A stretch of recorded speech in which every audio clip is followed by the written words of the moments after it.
And welcome back, everyone. Welcome back to another week, another edition of the Tenacious Turtle Tussle number 25, your bi-weekly dose of Turtle Tussle action. I'm of course Live VIP with me and joined by these amazing players, by the people in the chat, and by my plushies as well. Welcome one and all to our bi-weekly tournament. If you're in the chat, predictions will soon be open, but you can check out the bracket yourselves. Exclamation mark B in the chat for that bracket, as it is live, it is stacked, and we are jumping into our first match of the night. And spawning in the top right hand corner of Ultra Love, we have the American Terran player, the Orange Terran, representing Detonate. It is Dolan. And spawning in the bottom left-hand corner, we have as opponent, we have the Ukrainian Protoss player, the Green Protoss, representing Bing Bong Exports. It is Gref.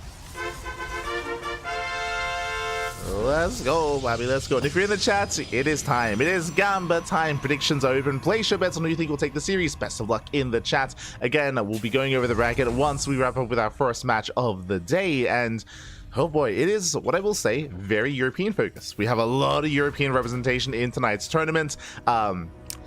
Make sure you get plenty of rest, by the way. And I know it's, oh my god, as the cannon rushes upon us, my apologies, I'll get into it later, but I know it's getting quite late in the land of Europe. Despite that, plenty of representation. The passion is real. The forge is done. Pylon's going to be thrown down, and Gref, he's going for the cannon rush. The forge is done. The first cannon going to be on the way, and Dolan, can he deal with this? So far, he's getting on top of those pylons. One pylon does complete. Second probe comes in. The cannons are going to be on the way. Still purely pylon. Still purely pylons with the surround. Ooh, the surround is clutch there. One probe goes down. There's one probe left. There's one cannon on the way. And Dolan, he lifted. Oh no! He lifts. He's landing elsewhere. But alas, the pylons are being thrown down and he is denied. He has to lift and float all the way back. Meanwhile, this cannon is going to finish. The cannon is going to finish. It looks like we will deny that. Ooh, we do deny the probe though. And that denies the second cannon. Whew, oh boy, okay, well, Dolan defends. For the most part, Dolan does defend. We do have a third probe being sent across the map from Gref, but alas, the third worker is very delayed here from Gref. As a result, the cannon will kill the depot, that is true, and I think it's within range of the gas. I don't think it's within range of the expansion itself, though. We'll have to double check on that as Marine has arrived and can try to pick away at the pylons. And try to pick away. So far, semi-successful cannon rush here. We have a factory follow-up. Again, gas mining is going to be denied, and here comes the probe to continue the cannon. The cannon rush is going to be continued. We're diving on in, and the probe is going to survive. Ooh, just barely. The Marine goes down. The probe does live, and this may just be game, by the way. The probe should be sniped. Ooh, just barely. But the cannons are getting within range of the mineral line, and that is brutal. That is going to be game ending. The supply block, is real, and Dolan can try to evacuate the main. He can try to lift, and yeah, there we go. Is going to be lifting off. Is going to be lifting away. But back at home, Gref, I mean, he's getting to his production, his gateway, his cyber core. Gref is settling in, and the cannon rush is successful. It's successful. Dolan, he has to get the hell out of here. Has to pull out. Thankfully, has the Reaper to help support the army. Ooh, as workers are saved, and Dolan, he evacuates. And again, as Dolan's been evacuating here back at home, Gref is happily mining. He's on one base economy. He has a Stalker on the way, and that is what's concerning me here. I don't expect another follow-up cannon rush, but what I do expect is the Stalkers, this gateway army, to wreak havoc. Reaper gets across the map, does confirm. We'll be able to lay some mining time, but the Stalker is going to pop out. Stalker does pop. Dolan gets away. Does pull out. Bunker is soon to finish. Oh, I believe the Stalker may be able to harass the gas geyser from the high ground here, so there is a way to abuse this location. If Gref were to move out, for the time being though, Proxy Robo. Okay, shield batteries on the way, Proxy Robo as well. I'd imagine for a War Prism. Stalker does confirm the base location. Cyclone on the way. One base versus one base, but Gref has been mining more for longer. He has been mining more for longer. The Cyclone will scale better here against a gateway-based army, but that is not a Prism first, that is an Immortal first. Ooh, and that is where a Cyclone will struggle. As the Reaver takes a lot of hits. Marines are on the way. The first Cyclone is about to pop. The Immortal as well. So far, clutch repairs, but alas, one SCV goes down. And here comes that Cyclone. Oh, attempts to lock on. Lock on gets broken. Ah, that was a rough start. That was a rough start here. And lock on now available once again. Tank is on the way. And with that high ground vision, that Cyclone is struggling. And he's struggling to lock on. Oh, Reaper goes down as well. And here comes the Immortal. And with the arrival of the Immortal, I mean, that should be game here. We go for the scan. Immortal gets revealed. Nice lock on here on one of the Stalkers, but the Stalker does survive. Tank is on the way. Yo, if this tank pops out, we can try to hold on. It's still very close, though. It's still very clutch. Tank has arrived. Rax is barely repaired. There we go. There's that high ground vision. Prism has arrived, but that's what the Cyclone is for. From here, we have Dolan going into a second tank. Meanwhile, Graf expanding, taking the main base of Dolan, getting up to 2 bases. Oh, the lock-on! Oh my god. Prism takes a lot of hits. Viking has arrived. Let's go, zoning the Prism away. Nice hits, nice damage. And again, Dolan, he is surviving on 1 base. But he needs to gain value here. He needs to catch the Stalkers, catch the Prism, catch the Immortal. Otherwise, he'll be outscaled. Will be outscaled. Second Robo with just Stargate.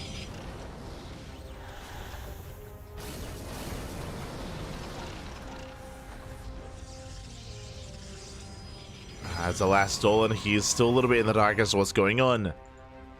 Is on full 1 base saturation at least. And is building up an army. Oh right, the Gas Geyser does reveal, true. My apologies, did miss that.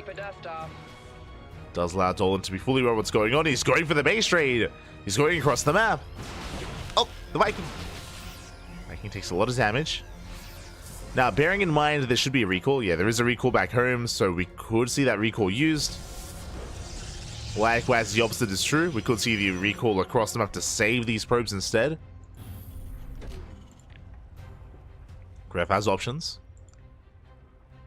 Dolan does have the supply lead, the army supply lead specifically. He is moving out. He will scout. I mean, he's going to be scouted. And do we recall? What's it going to be? Ah, we're evacuating. Okay, Gref is going to save the probes. Gate is getting powered. Archer's pylon. There's that recall, saving the probes. And the workers are saved. Still 1 base versus 1 base. Well, this could still go either way. The Viking count is building up, which means the Prism cannot really threaten this base. Prism taking a lot of hits. Nice tank shot as well. Dolan baiting him within range. Clearing up the tech, sniping ideally the cyber core, back at home. Oh, we do see Griffin's supply blocked, but he's rushing into Tempest. Oh, yeah, Tempest are on the way. Now, thankfully, Dolan already has some Vikings to work with, and he has continued Viking production. Dolan has yet to really confirm what's going on. He hasn't seen the tech. There we go. He scans. He sees Tempest. He does confirm the Tempest. He does spot it. He is aware, which means more Vikings should be on the way. It looks like the Starport going for an add-on swap with the Rax, I would imagine. He's straight back around. Yeah, could be saying, yep, there's the add-on swap into reactor Viking production. First Tempest has arrived. How many Vikings are there? 3. 3 Vikings so far. It's an okay count. It's okay. Dolan making his way over. At the same time, Gref is going to apply pressure here to the expansion. He should have recognized, hold up, where's the army? Something is wrong. Yeah, the army nowhere to be found. Dolan sneaking up on the expansion. Gref has to respond. Denies the base. The tanks are within range of the starports, of the Stargate. First tank going to be targeted. Oh my god, massive tank is going up. And the Stargate is under threat. It's under fire. Oh my god. Yeah, massive shots going to be going up. The second Tempest is going to be denied. Massive pickup. Now just 1 Tempest. Oh, the Prism. And tank shots here on the Immortals. And Dolan, he has done it. He's broken through. Yeah, more Vikings have arrived. That 1 Tempest is only so much he can do. He gets chased down, and Dolan takes out the entire army. GG gets called, and Dolan takes game number 1. Whew. that was a tense one, Papi. Oh my god. Oh my god.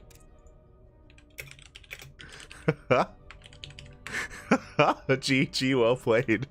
Dolan does take the first game. That was a crazy game though. Again, Dolan forced to evacuate. Cannons got up and running. SCVs were going down. Like that was that's crazy. GG, well played, Dolan. He survives the cannon rush of Gref. He does make it through, and now we're getting ready for game number 2. Oh my god. Let's go. As we're getting into game number 2, I mean, again, that was quite a interesting situation. I mean, for the most part, Dolan, he barely held on, getting that cyclone, getting that first tank out as well. Some clutch moments for Dolan. Things were looking bleak, things were looking dire, but he was able to maintain himself in the end, able to make some clutch decisions as well when it comes to counterattacking when it comes to denying the, I guess, 2-base economy of his opponent. And with that, Gref, if you remember, when he lost his Nexus, he got supply blocked, and that did delay his Tempest, delayed his second Tempest more importantly. And now we're settling into game number 2. And spawning in the bottom right-hand corner of Abyssal Reef, we have the American Terran player, the Orange Terran representing Detonate, leading the series 1-0. It is Dolan. And spawning in the top left-hand corner, it is the Cannon Rusher himself, the Ukrainian Protoss player, the Green Protoss representing Bing Bong Exports. It is Gref.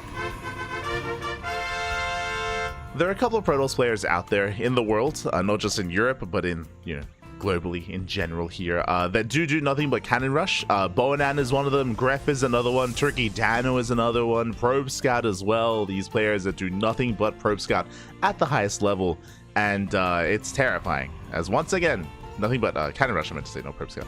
Nothing but Cannon Rush at the highest level, and there it is. We do have the Forge on the way. Second probe gets sent out, and we are going for a Cannon Rush once again. This time, double gas opener out of Dolan. Probe is revealed. Does pull one boy immediately to try to slow it down.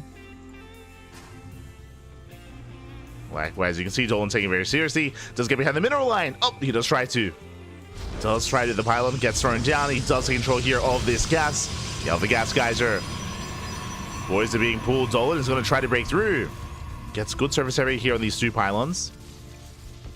Does get good surface area. First Marine is on the way. Full wall means that the second probe is denied. Only one probe. Cannon is on the way, but the pylons are going to be brought down. He needs a secondary wall. Needs that second wall. Marine is coming. Pylons will fall in. Up! Oh, he does wall in time. Yeah, just barely. Marine takes down the probe. And the Marine can focus down at that cannon. And the cannon is getting low here, and you can see the SCVs are doing what they can, but only 2 SCVs can attack at once. And it's barely going to be enough. Yeah, it's barely going to be enough here. Second Marine arrives. 1 SCV goes down. And Dolan holds. And this is a big investment. This is a big investment. This was 4 pylons and a cannon and a probe. Meanwhile, Gref, he's not done. He's not done. He's setting up here outside of the natural for the second cannon rush, the second wave. Cannons are on the way, and this should lead into proxy either Robo or proxy Stargate. But this time, Dolan has a 1-base economy. This time, he's maintaining himself. Factories on the way. The cannons continue.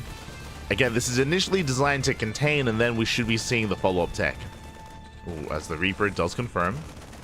Cannons aren't done. He's going for the probes. Going for the probes. He's going to get 1. He gets 1. He's going to get both. Yeah, just barely gets both. Ooh, the Reaper goes down, but that was worth it. It killed 2 probes. And now there's no follow-up here. The Cybercore is still on the way, to be fair. Like, it's still a ways off. And we do see Gref sending out a 3rd probe. Technically a 4th probe.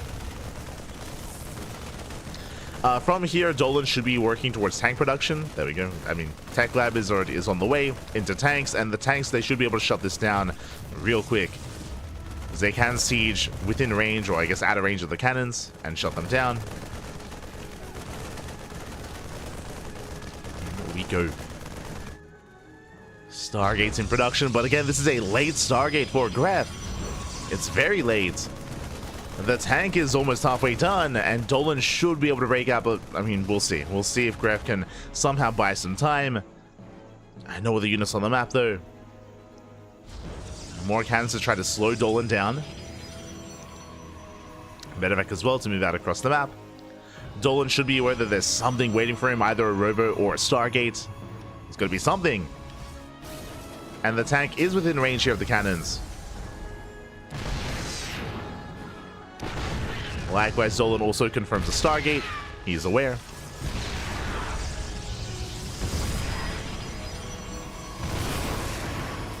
He's aware.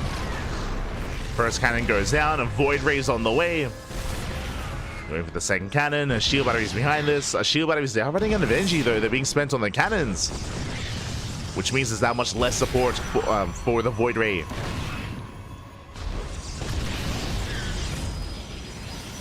As the tanks are moving forward, shutting down the tanks. Sorry, shutting down the cannons, I meant to say. Cannons are falling one after the other. Void Ray has arrived. Marines they're ready for this. And GG gets called as Marines and Vikings are revealed. And Dolan, he will defend. He will take the series 2-0. GG. GG, well played. A very chaotic series, especially game 1. Game 2, Dolan, once he realized the kind of player that Gref was, Dolan, he was much more secure, much more of a dominant defense, especially in that second game. Game 1 was crazy, game 1 was wild. We had Dolan evacuate the main base, workers going down, barely holding on with the Cyclone, then with the tank as well. Game 1 was wild, and shout out to Dolan, I should say, for keeping a level head throughout game 1. Like, that was a very, very intense situation to be in. Here in game 2, again, he was able to kind of acclimate to his opponent and have a much stronger response, a much crisper response even. And with that, congratulations, Dolan will claim the series and will advance on to the next round. And we have our next match ahead of us here. Exclamation mark B in the chat if you guys want to have a look at the bracket yourselves. The bracket is live, the bracket is stacked, and we are switching our scenes over to embrace it. Let's go. Let's check out that bracket here. As we have some updates coming in. Looks like the first round is still underway, but Dolan does take the 2-0. From the top there, from the top, we have Rebellion versus Eon in the first round. That is a Korean versus Costa Rican matchup. Best of luck to Eon and Rebellion. They're facing off. Winner goes up against Gerald in the next round. Likewise, we have Nickrat versus Night Phoenix also in the quarterfinals. They're facing off on the European server. Best of luck to Nickrat and Night Phoenix. Scrolling down a little bit further, we have Mixu versus Katie. Winner goes up against Shameless in the next round as well. So a bit of a smaller bracket, bit of a shorter bracket, but a very high quality one nonetheless. Plenty of talent, plenty of high quality gameplay is ahead of us, and as a reminder, both semifinals are going to be casted. We're going to hold on to both semis, so regardless, we'll be able to catch players from the upper and lower half of the bracket. And up next, we're following Dolan into his next match, into Jumy. Oh boy. The TVPs do continue, and unlike Gref, Jumy, he is a little bit more of a well-rounded player, I should say. Jumy, he can cheese, don't get me wrong, he can cheese, he can be hyper-aggressive, or he can also go for macro games as well. Typically, I want to say that Jumy is a more mid-game oriented, more often than not. We have seen a lot of aggression and wild builds out of Jumy. So, yeah, I'm ready. I am excited. As a reminder as well, Jumy did recently name change, kind of. He recently shortened his name, like 2 weeks ago, I want to say, from For Jumy to Jumy. There we go. It's going to take a while getting used to it, for sure. But, I mean, it feels like a natural progression. You know, he's kind of like refined himself as a being, and then now he's no longer For Jumy. He is Jumy. Crazy. Who is Jumy? Who knows? I think. I mean, I'm pretty sure it's just a nickname because it's like his name but shortened. I think it's like Julian, and I can't remember what his last name is, but you know, SS. Could be worse. Could be Eric. Could just be his name. But is Jumy. Beautiful. As we are going to be settling in. And vetoes are underway. I'll let him know.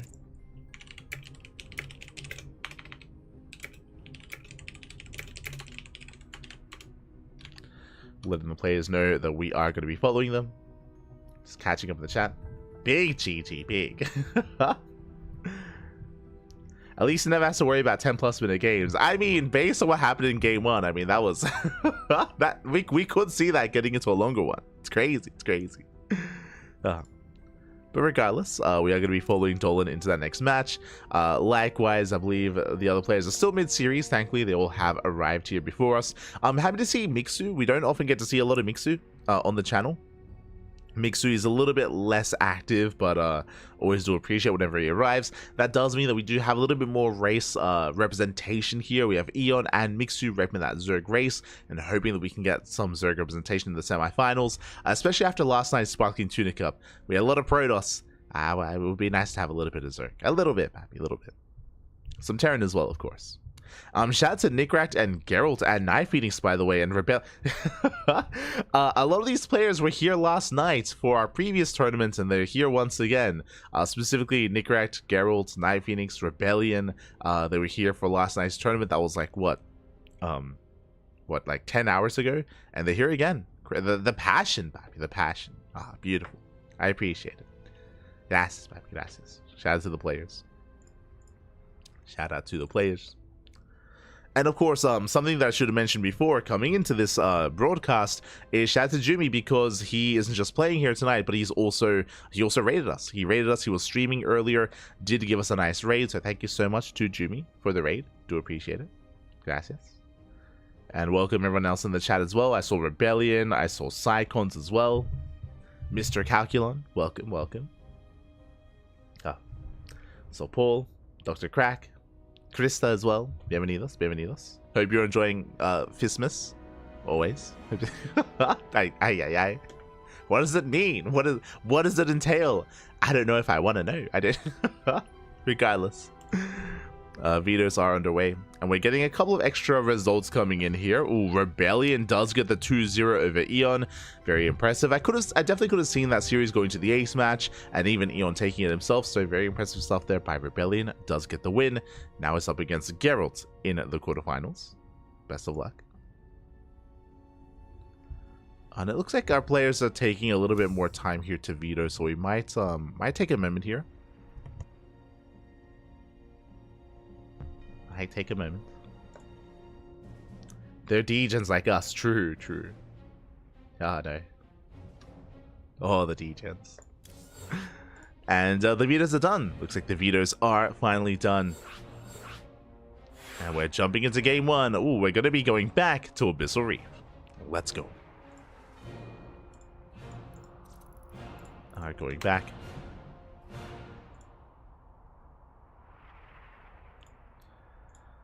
And we'll see if Dolan can continue his reign. I do think that Dolan, this is one of his stronger matchups. I feel like, I mean, it's been a while since I've casted much of Dolan, outside of course, covering him at Cheesadelphia. But Dolan, I feel like his TVT is one of his stronger matchups, same with TVP. TVZ is something that can sometimes elude him at times. But I haven't seen Dolan on the new patch much in TVZ. I don't know if he's embracing mech as often as he used to. Regardless, I'm curious if that's going to be in the back of our minds here in this TVP as well. Spawning in the bottom right hand corner of Abyssal Reef, we have the German Protoss player, the Green Protoss, representing his new team, Streamer Zone. It is Jumy. And spawning in the top left hand corner, we have the American Terran player, the Orange Terran, representing Detonate. It is Dolan.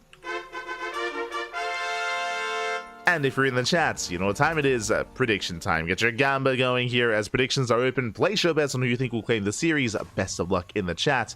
Ooh, as we embrace our second match of the night. And now it is time for Dolan to cheese it up. Let's go. Two SVs being sent towards the southern half of the map, which means we are setting up for a proxy. I would imagine proxy 2 racks here. 2 racks Reaper, I would imagine. I say that no gases are being taken yet here, and there's 1 racks back at home. Interesting. So proxy 3 racks, 2 of them proxied, 1 back at home. Gases are not being taken, so Mass Marine. Mass Marine here from Dolan. Mass Marine with, I would imagine, a bunker rush as well. Meanwhile, Jumy's moving out on the right-hand side. I'm curious how familiar they are with each other. Again, Dolan can be very aggressive in this matchup, as we're seeing here. He can play macro, don't get me wrong, but he does like to cheese it up whenever he can. And Jumy, he is going to be probe scouting at least, but the problem here with this probe scout is he will see nothing. The racks is done. The racks is done, so there's no real tell here when it comes to the timing of the racks itself. Likewise, the depot is finishing up. For all Jumy knows, this could be a double gas opener. Could be double gas racks into factory further back. It could be single gas racks into CC on the high ground. Jumy's in the dark. It could be anything. Could be anything here. Jumy back at home going for a gate expand, sorry, a gate cyber expand here back at home. Does move out with a second probe. He's scouting. Looks like he is somewhat aware here that Dolan has the potential to go for something like some cheese, like a proxy. So Jumy, he will check the central location, he will scout here towards the left-hand side, and he will rally into the proxy itself. He does skirt around the edge. I mean, he's scouting both halves of the map. Scouting both sides, does scout, does confirm, and now he knows. And Dolan knows he knows, as it looks like he has spotted that probe. And now Dolan, let's go! And Dolan, he is going to pull the trigger. The boys are being pulled. Now, we're on Abyssal Reef, a very large map, and the map will take a long time to get across the map. But Dolan, he is sending it. Likewise, the Nexus is cancelled. Jumy, he cancels. Shield batteries are on the way. That's 2 shield batteries. Where's the sentry? Sentry's halfway done. A force field could spell the end of this rush, but the sentry still needs a little bit more time. Needs more time. It will pop out, though, and show us that force field. One force field can end the game. As long as it's well placed, as long as it isn't misplaced. There we go. It does wall off. SCVs, they dive in. They get a surround. They're going for the surround. Oh my god. They almost get the full surround. Another force field and oh no, no! Oh my god. Third force field gets placed. 2 Marines, they do slip in. They take down the sentry. They try to. Another sentry has arrived, and with that, with the force fields, with the sentries, Jumy's holding. Jumy, he is holding on. Dolan, he preserves his army. He pulls back. Does pull back. 1, 2, 4 SCV is going to be going down. Dolan, he busts in. Yeah, he breaks through. Diving on the army. Shield batteries are doing what they can. The boys are being pulled. A lot of probes going to be going down. Again, that's a massive amount of Marines. How many? 15. That 15 Marines, that might just be too much. Dolan, he's overwhelming despite the force fields. And Jumy's in trouble. And probes are pulling left and right. Sentry's going to be going down as well. And Dolan may have just done it as he cripples the economy. Takes down every single probe. 21 workers going down. Oh, but here comes the warp in. Oh my god, the stalkers, they warp in. They will clean this up. And Jumy, he should hold on, but 1 stalker goes down. And 1 stalker falls. 2 stalkers as well. The stunner stepping. The micro. 1 stalker left. GG. And Dolan, he breaks through. He takes game number 1. Whew. Oh my god. GG, well played. When I saw the 3 stalker warp in, I thought that was it. I thought that was game. But Jumy, he wasn't hiding with them. He wasn't kiting, he wasn't microing back, he wasn't stutter stepping with those stalkers. They were chased down one after the other, and Dolan takes the lead. Oh my god. Likewise, something that I should emphasize as well, despite the force fields, despite buying time, typically you want to force field the ramp to cut the army in half, and then you deal with it 1 half at a time. But Dolan did a really good job at, even though he got force fielded, he preserved that army. He preserved the Marines, he preserved the SCVs, he was able to keep them back and buy time for the force fields to run out. On top of that, it was a shame as well that Jumy had to spend a 3rd force field. Remember, the 2nd force field was misplaced, so he had to spend a 3rd force field. That 3rd force field could have been saved to delay even longer. To delay even longer for extra warp-ins or for warp gate to finish to warp in his reinforcements. So, the game can get very intense in that kind of situation where you do need to preserve or take care of your sentries. You do need those force fields to be on point as well. Otherwise, the game can just end then and there. Now we're getting into game number 2.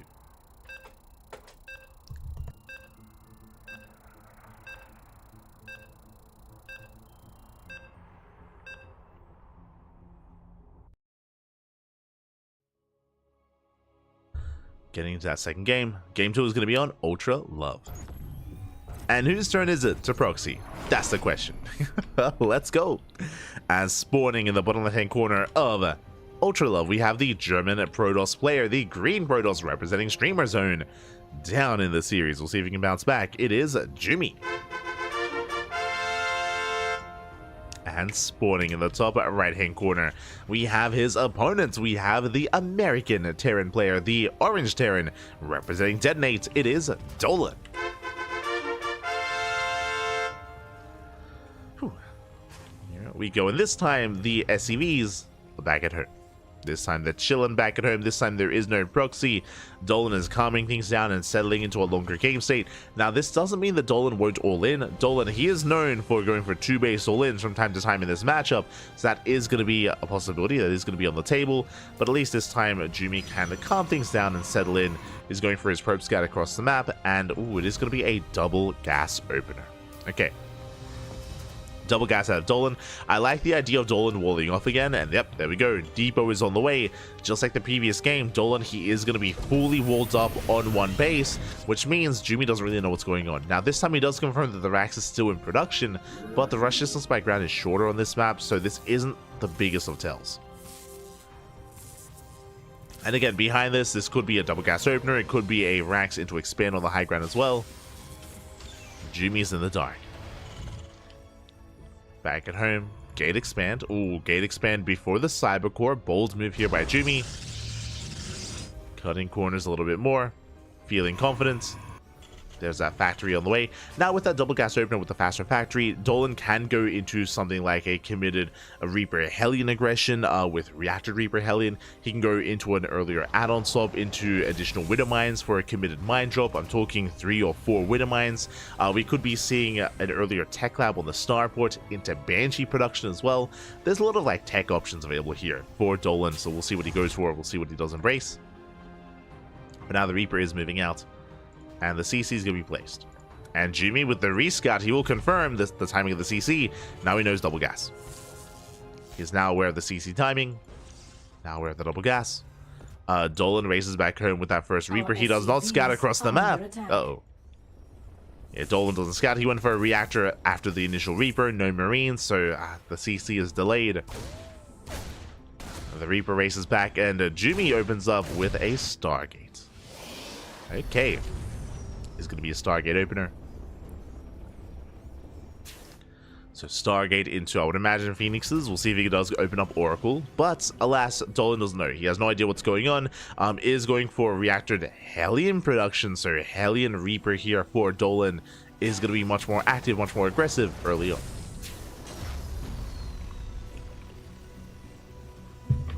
Here we go.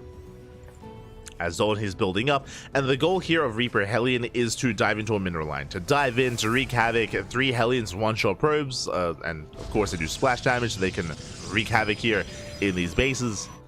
Is going to be an Oracle opener, not Phoenix. So Oracle first to move out across the map. There's the add-on swap. Going for the tech labs. It is going to be 4 Hellions on 1 Reaper. The Reaper can knock units out of position to try to break through with that KDA charge. And this is going to be Cloak Banshee. Okay, very committed here by Dolan. Does dive in. Gets past the wall into the mineral line as well. Probes are going to be going down. They do line up. That's going to be 4 workers falling. Can he get a 5th? Can he get 6? He can as well. 6 probes do fall. The Oracle is revealed. The Phoenix production is revealed as well. So Dolan gets a full scout of what's going on. Cyclones, they begin immediately. And now it's going to be on Dolan to defend against the Oracle. So far, good damage for Dolan. He throws away, what was it, 4 Hellions, 1 Reaper for 5 probes. Not the worst trade. I'm sure the Dolan wanted more, though, to be honest. I do think that he wanted more damage out of that. As now, Jumy will counterattack. Going for the third base, taking up, throwing down the Robo as well. Robo is done. Cyclone in position. Does defend. Revelation reveals, of course, that Cloak is being researched. So Jumy knows, and Jumy turns back around. Again, upon seeing Cloak, he knows that Banshees have hit the field. They are somewhere. So Jumy is looking for the Banshees. Speaking of, yep, we do have the Phoenixes back at home patrolling. We have a Revelation as well. The Banshees shouldn't get much done, as Dolan does dip into the main. He's gonna get a probe. He gets 1, he gets 2. He gets 3. Can he get 4? Not quite. 3 probes for 1 Banshee. That was not worth it for Dolan. Not worth it for the Terran. Especially considering it wasn't just the Banshee, it was also Cloak. Cloak was also researched there. That was a big investment. And now Jumy is back in this. He's very much so settling in, getting his 3rd. Immortal production has begun. From here, he can go straight into Phoenix Colossus with a Bay into Colossus production as well. I'm curious where Jumy does take us. And there it is. I didn't even realize the Bay was already done, and Colossus are on the way. Likewise, Jumy setting up outside of the bases, throwing down more stasis traps. Observer has eyes on the main army. And we do see that Dolan is building up towards a 3-1-1 move out. They're waiting for stim, waiting for combat shields. Upgrades are soon to kick in. Once they do, once we have medevacs, Dolan can move out.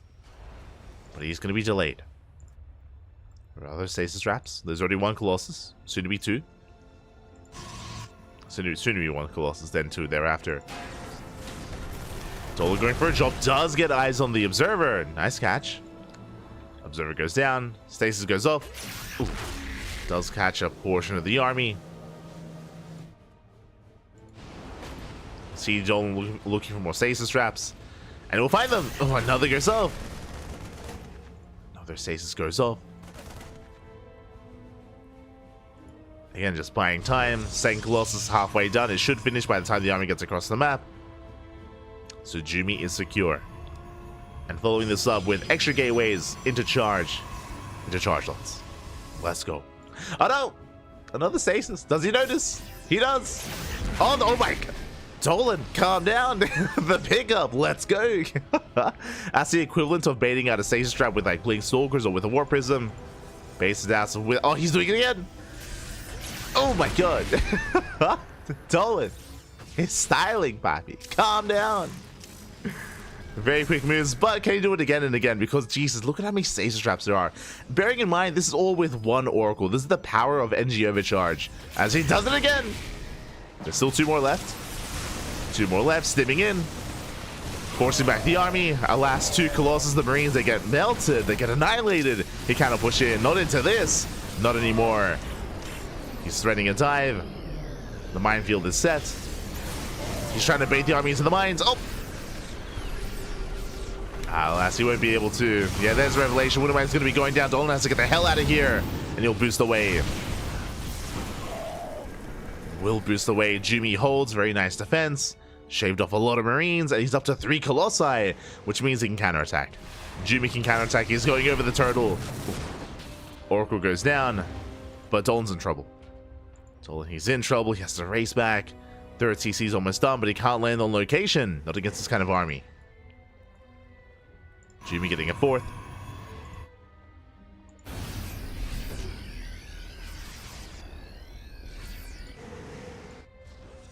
He's getting a fourth base. Jumy rotating out. Dolan now establishing his own. Ghost production already well underway. He has EMPs available. Knocking down the tower. Just buying time.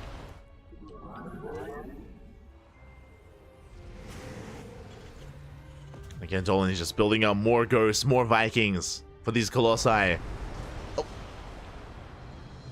Show us that EMP. He wants it. Oh, it does land it. EMP goes up, grazes the Gateway Army and the Phoenixes. The Colossus stand strong. You see Jumy spreading out, getting his concave ready. Likewise, so is Dolan. Vikings, they move forward. Ooh. Massive shots going up. They get a Phoenix. They almost bring down a Colossus. Oh, he sees that prism. He wants it. He wants the prism. Get out of here. Oh, God. Oh, no. The prism stops. Prism does stop. Massive pig off. Prism goes down. Massive EMP here on the Stalkers. Vikings just chasing that Colossus. They get one. There's 2 Colossus left.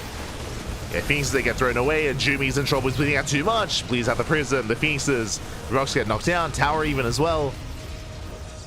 Dolan rotating. Jumy trying to hold on. He's in trouble. Disruptor has arrived. 2 Disruptors even. He has Novas.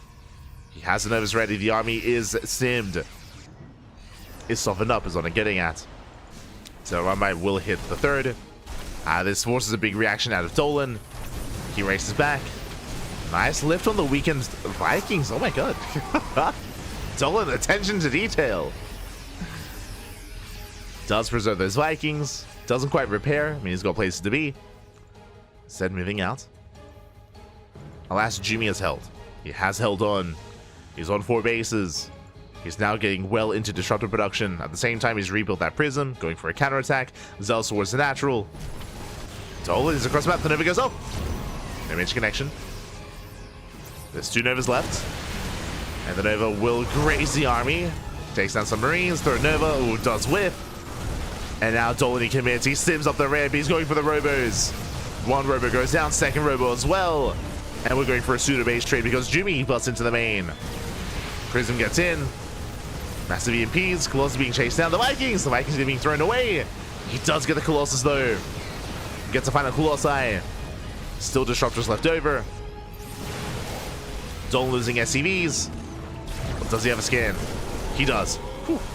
Does have a scan, but again, workers are going down. Those cells are wreaking havoc. And Dolan's all in. At this point, Dolan is all in. There's another scan. The army is oversimmed. So many scans. Does 9 upgrades. But in a head-on fight, Dolan, can he keep up? And he boosts out. He's trying to boost out. Trying to boost away. Medevacs, they do barely get out though. Dolan trading with the army. Going for the Immortal. Doesn't quite get it. And back at home, where exactly are we? As the dust settles, Dolan, he's down to 32 SCVs compared to the 48 probes of Jumy. Oh my god. Again, the army cannot hold its own. He has to get out of here. Does boost away. Zealots are still wreaking havoc at the third. Jumy does have the larger army. He's got the disruptor. And Dolan's in trouble. He's up against the wall. Does have an EMP. He has to worry about that Nova. Again, because the army is over sim, the Nova one-shot whatever it runs into. Outside of full HP Marauders. Second disruptor has arrived. Dolan pulling back, re-establishing his third. Let's get the Zealot. And we have, in a way, 3 base versus 3 base. But Jumy does have better saturation. Jumy's on 56 probes. Shading into the natural, and Dolan, he's being outscaled. At this point, he is being outscaled. As the game goes longer, Jumy, he's going to be the first to max out. Will max out, and yeah, Dolan, he had to end the game with his move out. He did a lot of damage. He caught the Robos, he killed the Natural, he denied the upgrades by sniping the Forge, but the Forge was rebuilt, the Robos were rebuilt as well. Jumy has recovered. Jumy is moving out.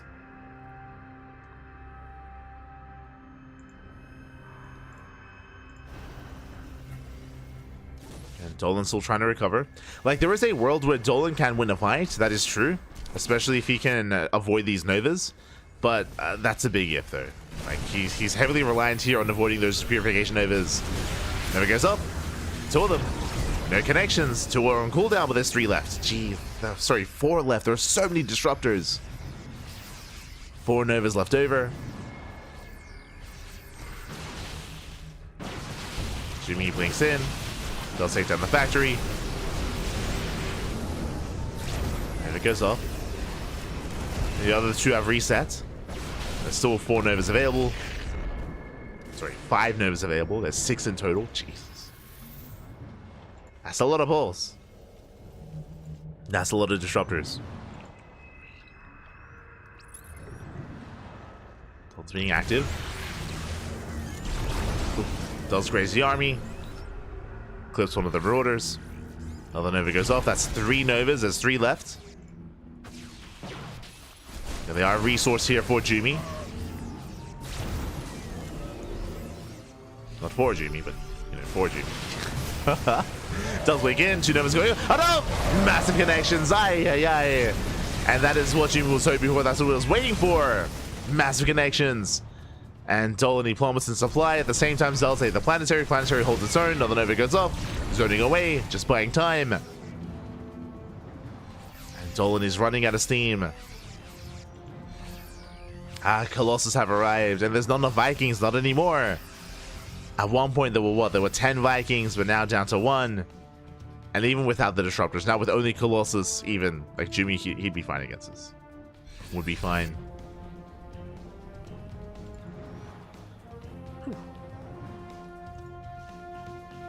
Jumy's getting his 5th. Jumy is soon to max. Dolan's only hope at this point, as he's taking a 4th base, is if Jumy leaves him alone. If he leaves him alone, if he allows Dolan to somehow recover and catch back up in supply, then maybe Dolan can bring it back. But that's a big if.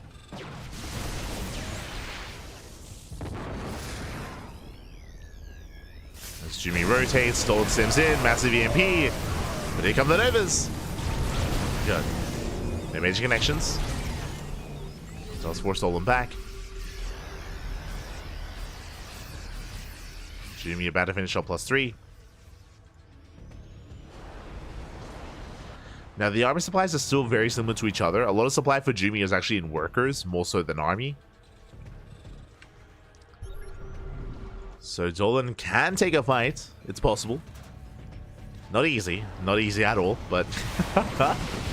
oh. As another Viking goes down.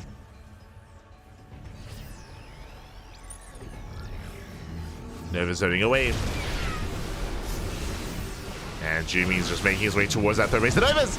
Oh my god, massive connections. They take down the Ghosts. They solve up the Marauders. Dolan, he just can't keep up. Not with this kind of army. Not anymore, Pat. He's trying, though. Doing what he can. That's 4 Colossus. And 2 more Rovers, getting up to 4. Just in case. What does he need 4 Rovers, though? I mean, it doesn't matter. It's like, why not? Yeah, just zoning Dolan away from his zone 4th. CC's under fire. Dolan trying to collapse in. Once again being zoned away. Does catch some reinforcements. Jumy blinking in, kills the orbital. 4th base goes down. Likewise, Zealot's bust into the bases. We have 2 prisons, 1 in each base. Zealots warp in. Nice EMP. Nova doesn't connect. Oh, jeez, but there's so many. Jumy a little bit trigger happy there. Does spend a lot of his Novas. The Vikings, oh god, they struggle against the +3 Zealots. We'll clean them up.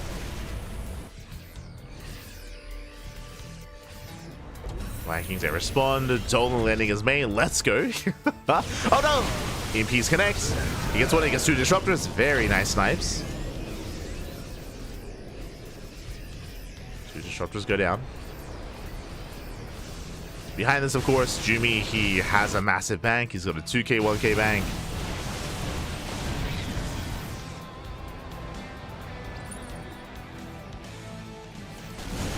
Oh my god, as Jumy does actually...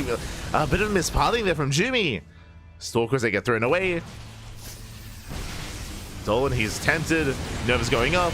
Ooh, brutal connections on the Ghost. Nice EMPs though, very nice concave. Jumy, he's going to lose a lot of his army here. Yeah, he will lose everything. The Colossus, the Disruptors, everything is going to go down. Nice catch here from Dolan. Shuts down the Colossus, shuts down the Disruptors. And Jumy, how quickly can he remax? That's the question. How fast? Jumy's making 2 Disruptors and 2 Immortals at a time. Jumy did plummet in supply, but you can see, oh god, he's warping in 10 units at a time. 10 Zealots, 10 Stalkers. And Novas are going to be available. Disruptors are exposed. Both of them go down. Very nice snipes. Not a single Nova does connect. He's stimming in once again. Dolan getting overstimmed. Gets a Robo. Getting on top of the Immortal. Nice EMP. Takes down the Immortal. Takes down another Robo. Disruptor has arrived. Nice snipe. But you can see that Dolan is running out of steam. Like, these have been really good trades, but he will lose all the Metavacs. GG gets called, and Jumy will survive, and Jumy ties up the series 1-1. Whew. GG. GG, well played. Again, a very nice kind of final move out, final stand there from Dolan to break out the way that he did. Unfortunately, he was all in, right? Dolan, he had no economy. He was on his last legs. He had no sustainability behind him. So as it was bleeding out units, he couldn't replace him. It was impressive, though. It was very impressive the way that he was able to catch out the army and snipe so many disruptors. It was very impressive in those final moments, but was not enough to overcome the 8 base saturation that Jumy had. It was crazy just how many bases he had, how much of an economy he had as well. So GG, well played.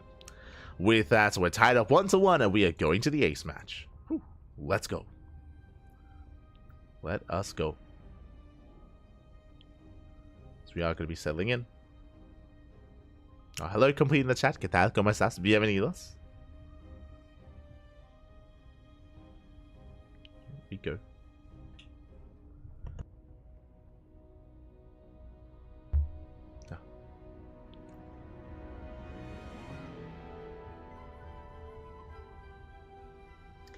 Dolan's hair has this, I believe. Oh, no. Here we go. As looks like our players are asking for a moment. I don't blame them. I don't blame them. Both Dolan and Jumy, they're asking for a moment here. To breathe. To gather their thoughts.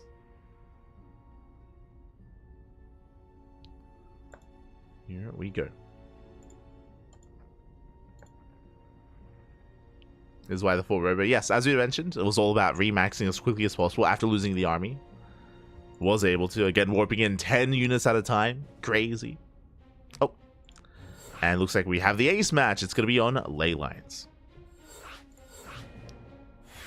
Getting into that final game.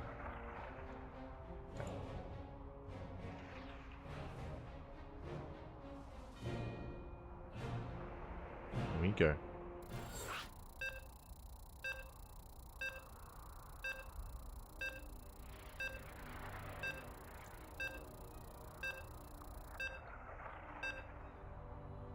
And we'll see how this story ends.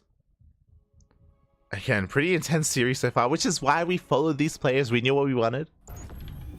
Wanted some danger, Dolan back. Let's go. And spawning in the bottom left-hand corner of ley lines, we have the German Protoss player, the green Protoss, representing Streamer Zone, tying up the series 1-1, forcing the ace match. Can he keep that momentum going? It is Jumy.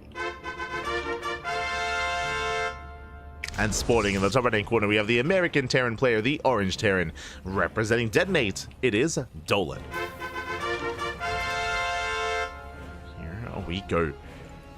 And again, it has been an intense back and forth. Again, when it came to the last game, Dolan, he had some really strong moments, especially when it came to his initial move out across the map. But as we were pointing out, when he did, that was exactly the moments that Jumy struck with a Zealot run by and a Zealot warp into the main. The Zealots, they were able to do an equivalent, if not more, damage across the map. They killed almost every single SCV, they crippled the economy. As it are settled, even though Dolan did kill an expansion, did cripple some of the production and some of the tech, Dolan, he was down in the economy. He was down like, what, 15 workers, down in bases, and his army was on its, I mean, he was overstimmed as well, heavily overstimmed.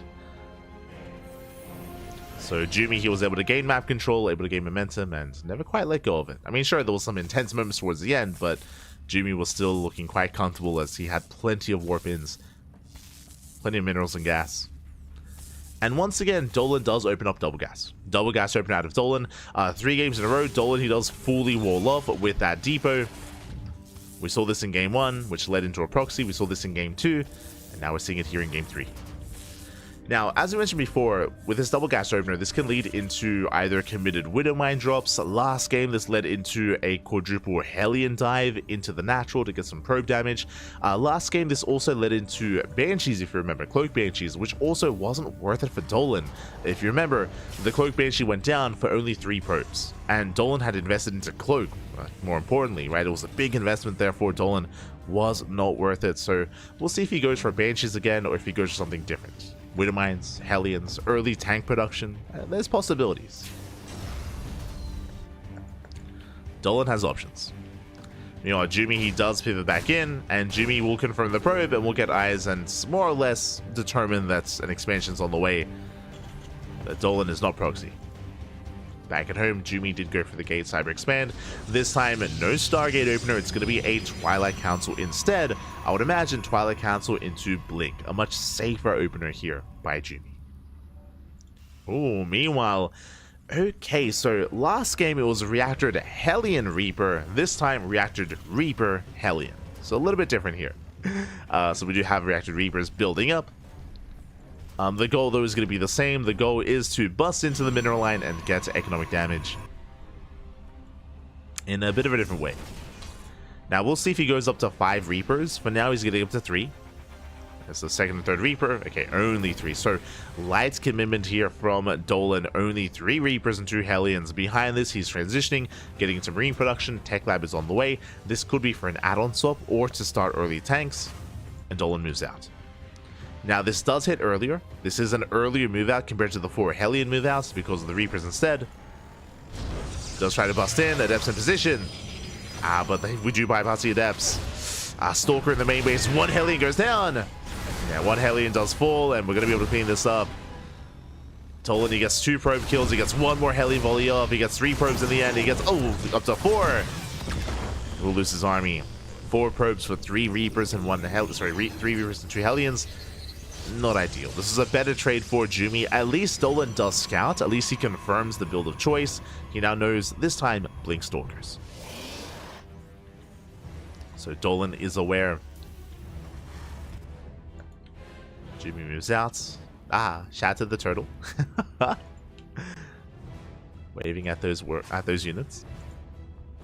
Giving them away. As you see, Dolan moving out with that first Cyclone, going for a drop across the map, but back at home, the bunker is done. Dolan, he does a wall up in time. So far, so good. Jumy can try to shade into the mineral line instead and get behind the army, but Jumy doesn't know where the army is, doesn't know that a drop is coming out across the map. Blink is almost done. Dolan, he does wall. Tank siege is up. Dolan is secure. And as Jumy takes a third, Dolan, he slips into the main. He's going for the mineral line. Do we have a recall? Oh, we do not. And non-Avenger here on the Nexus. But there are Stalkers to respond. And Stalkers, they will chase it down. No! The Blink! Oh my god, massive pickoff. Yeah, brutal Blink there under the Medivac. Likewise, dive into the main. And Dolan's getting pulled apart. The tank does siege, but the tank is going to go down as well. Can we save it? The boys are being pulled. Clutch repair. Yeah, the tank is saved. Oh my god. And Dolan will clean this up. Not bad. Snipes the Observer as well. Shuts down the army. Dolan holds. As the dust does settle, Dolan, he was able to kill 9 probes, so he did do more economic damage across the map, which is good. The problem, though, is that, of course, Jumy has a 3rd base, and Jumy was able to reciprocate some of that damage. Did shut down the full Medivac. And Jumy still maintains that worker lead, and soon it's going to be extended even further with the 3rd base. So 3rd is finishing up.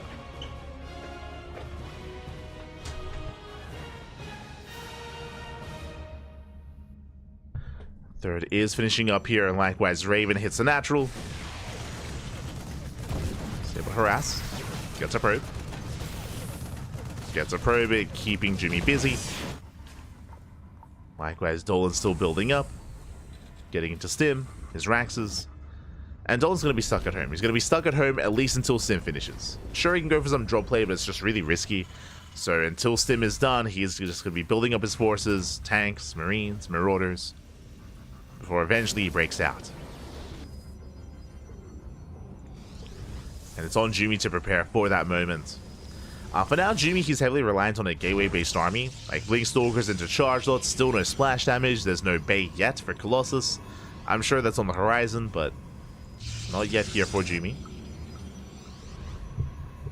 Just focusing on getting saturated. Building up those zealots. Likewise, nice ring here around the bases to make sure he gets eyes on any kind of drop play, any kind of move out. And Dolan is getting up to 5 Raxes. No 3rd CC yet. We should soon be seeing one.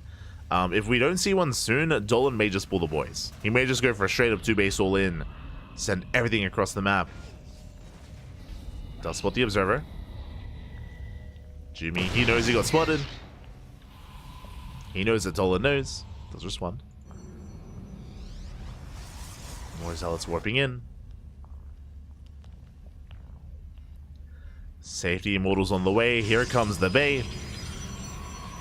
So Colossi on the horizon. Upgrades are about to finish. Stim just now finishing. Combat shields thereafter. Likewise +1. So if Dolan moves out now, the upgrades will finish by the time Dolan gets across the map. And does he pull the boys? Do we send it back? Oh, Stim's in. Does Stim forces the blink. Still holding up for now. Doesn't commit. I mean, there is a War Prism poised to go into the main. There is a Viking on patrol, but doesn't quite spot the Prism yet.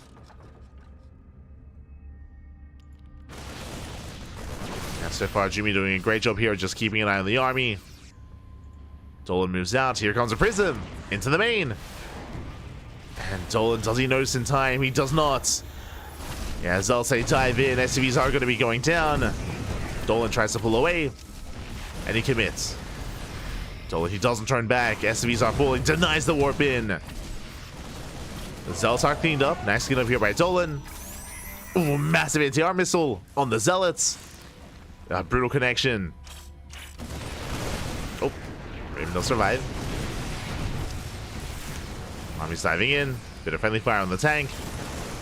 No shield batteries. Uh-oh. No shield batteries whatsoever. And Dolan sims on forward. Throws down the auto turrets. They'll take up in from behind. The anti-arm missile does run out. And the tanks, they should be going down. One of them falls. Both of them will fall. Disruptor has arrived. And now only Marines and Marauders. Just a bio army. I'm not sure Dolan has enough. He's trying to break through. Stims in. He's getting over-stimmed. Takes down the Disruptor at least, but he's running out of steam. He's running out of steam, running out of units. Does take down the Stalkers. Going for the Immortal. Will barely snipe it as well. Just barely. And Dolan, he's kind of doing it. He's rallying across the map. It's close. I mean, again, there's no Immortals, there's no Disruptors. Oh my god, doesn't deny the warp in. The pylon go low. There you go, pylon goes down. Nice kiting here from Dolan. Again, another stim. Going for the expansion, going for the mineral line. Probes are going down. And Dolan's still rallying across the map. Does he have enough? Okay, Disruptor's out. Never going to be going up. Never goes up.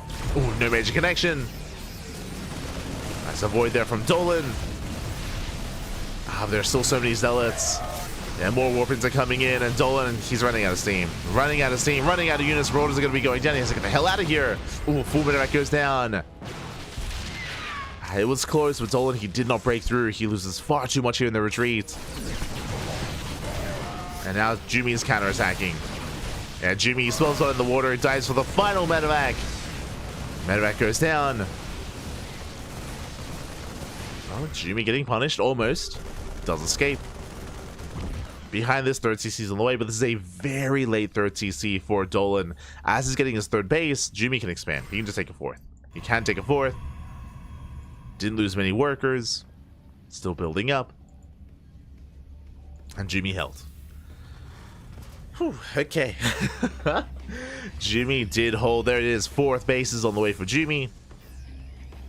Now, at least Dolan was able to reset the robo-based army, right? He was able to reset the Immortal count and the Disruptor count as well. True. But he needs that third. Desperately so. Right now, long distance mining.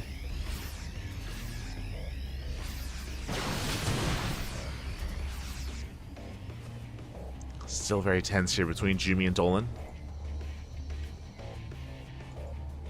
Very tense. Dolan stimming in. He gets one. It's one Stalker. Likewise, Ghost production has begun. Getting into Ghost. Likewise, Jumy getting to Colossus. Jeez, the mules. That was a lot of mules here from Dolan. The mule hammer is real.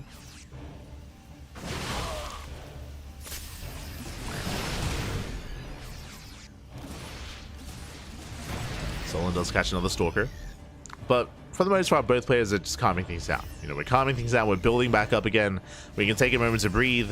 Dolan stabilizing on 3 bases. Jumy stabilizing on 4. Getting a 5th expansion now. Double expanding, basically. Getting a 5th base. I mean, Jumy has the money for it. Jumy has the probes for it as well. Dark Shrine going to be on the way.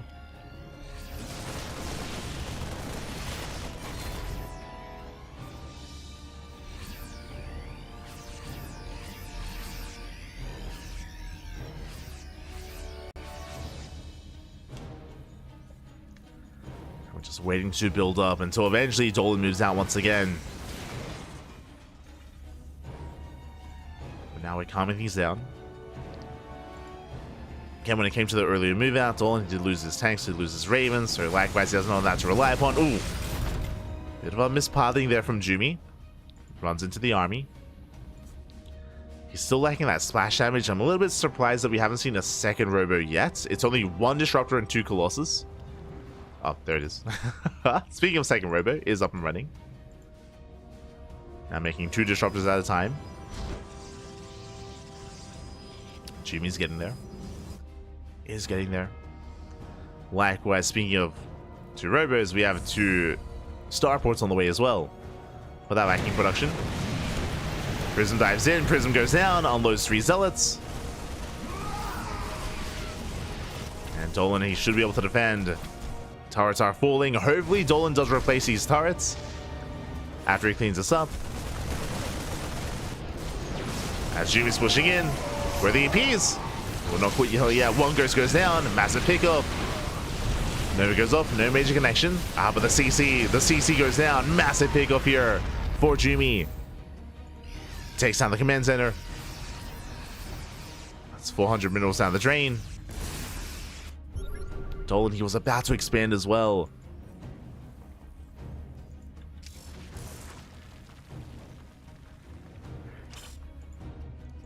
Dolan trying to move out. He's getting caught.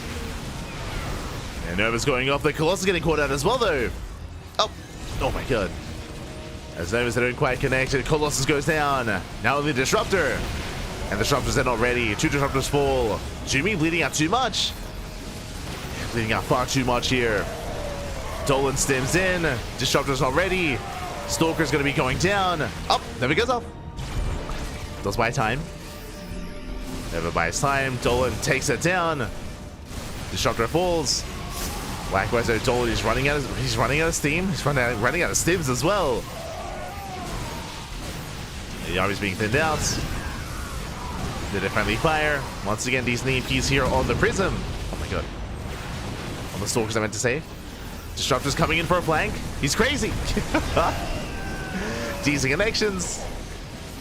Man, that was a bold move with those Disruptors. Almost lost everything.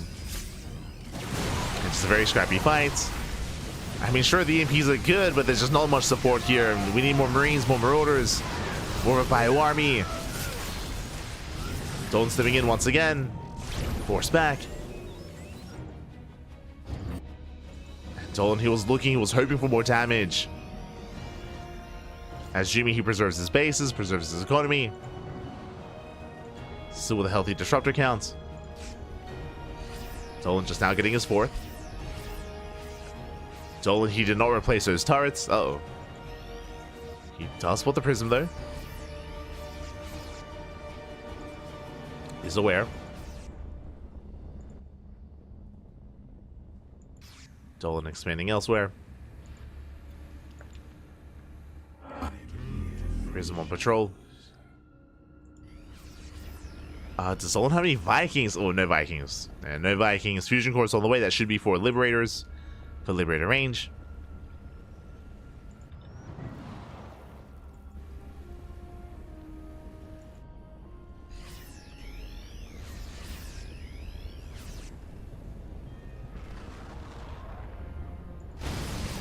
And the Warp Bid is denied. At the same time, the CC, it's going to go down for a second time. No shot. He just wants a 4th base. He's not going to get it. Oh, that was a brutal connection. Nova's going up.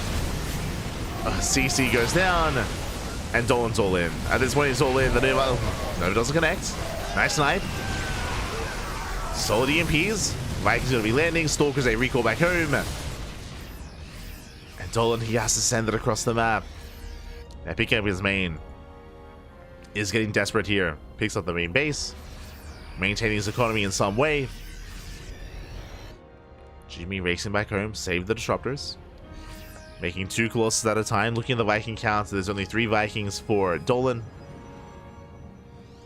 Only 3.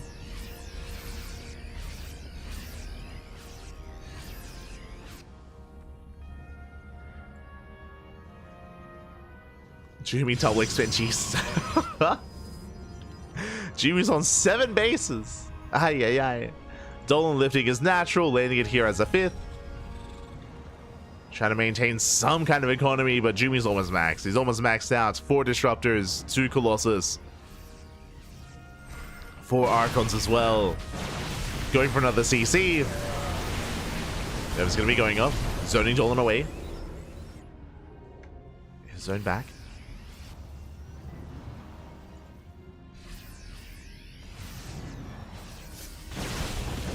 Pushing in.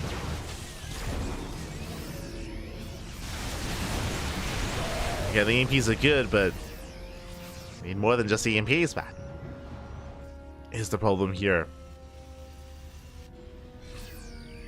Dolan, he needs more time. Needs more time to recover, to saturate the bases, but Jumy's not giving him that time. Dolan is forced to evacuate. Has to back up. Vikings getting caught out.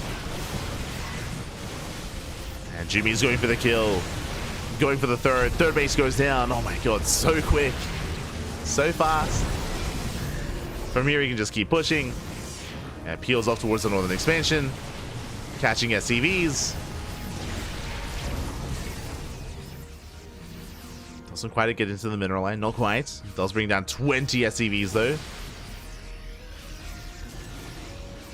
Now, Dolan's main army is still comparable to that of Jumy. This is quite similar to last game, actually. Very similar to the previous game, where Dolan, I can see a world where he can kill this army. Where he can kill this army, he can clean this up, but then he's all in, right? And he has to just keep going from there as we're taking down what little is left of the economy. And Jumy has almost every other base on the map. Jumy's on 13 gateways, 3 robos. The goal for Jumy is going to be to trade and then replenish his army as quickly as possible.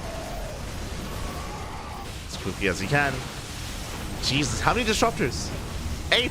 Oh, nervous go off. Massive connections. 8 disruptors for Jumy. 3 of them getting caught out. Somewhat.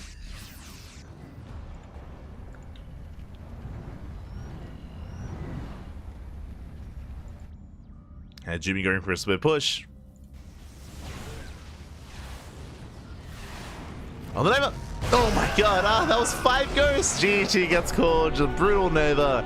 And with that, Jumy, he will take the series 2-1, advancing on to the semi-finals. GG. Whew. GG, well played. Congratulations, Jumy. He will claim the series. But a shout out to Dolan for making a series out of this. And again, both Game 2 and Game 3 were quite close in their own way. In the end, congratulations, though. Congratulations. As Jumy does advance on to those semifinals, where he has his opponent ready and waiting. Let's go. Let us go! Exclamation mark. Be in the chat if you guys want to have a look at it by yourselves. As the bracket has been updated, and we have a lot of updates here. We have a lot to get into.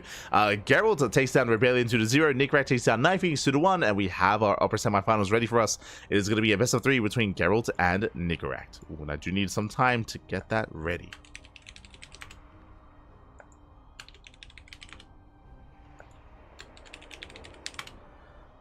Do need a moment here to set that up.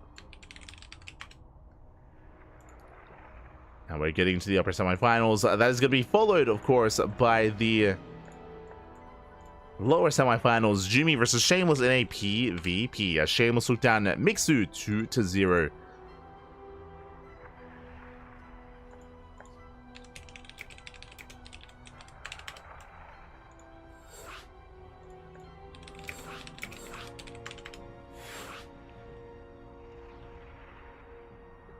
Here we go.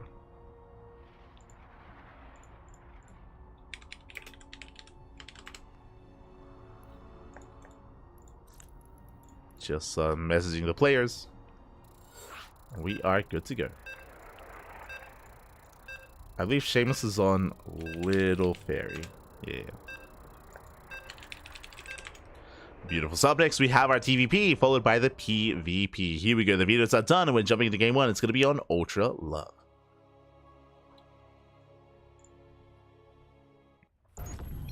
Sorry, just setting up as quickly as possible. Trying to set up. And here we go. We have our first semifinals of the night, and spawning in the bottom left-hand corner of Ultra Love, we have the Polish Protoss player, the Blue Protoss, representing Streamer Zone. It is Gerald.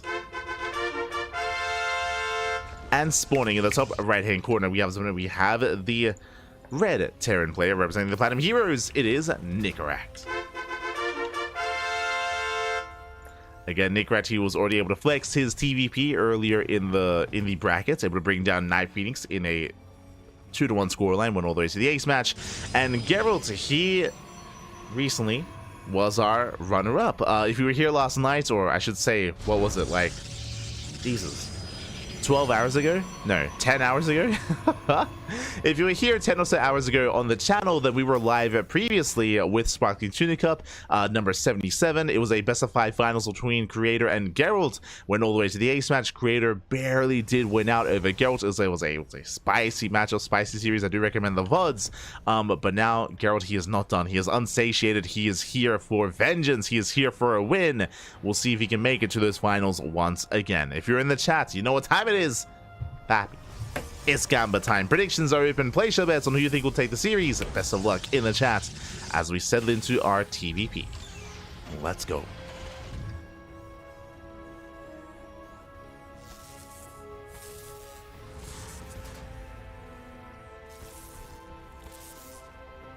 Here we go.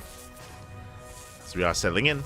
Do you have a Gerald going for his Gate Cyber Expand, standard opener here out of our Protoss. Meanwhile, Nickracht double gas opener out of our Terran player, going for a faster factory. This can lead, again, just like we were speaking previously, this can lead into early Reaper Hellion harass. This can lead into early Banshee production, can lead into an early mine drop as well. We'll see how Nickracht will approach this, how he differs from Dolan.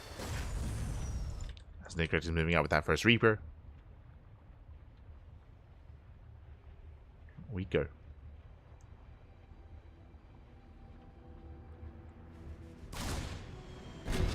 Here we go. As the Reaper does move out, gets eyes on the expansion, does pull away. No major commitment here from Nickracht. Probe dips in to harass the SCV to try and delay that expansion. But the Reaper is racing back home. Should get here in time. Oh my god. As the RNG is working slightly there in Nickracht's favor. Oh no! Oh my god, the probe does go down. Barely does save the SCV. That was close. SCV does survive, and Nickracht, he does maintain himself. And we have the answer to the question of what kind of aggressive build we start off with. It is going to be Reacted Reaper Hellion. It looks like we're getting up to at least 3 Reapers. We'll see if we commit into a 4th and 5th Reaper as well.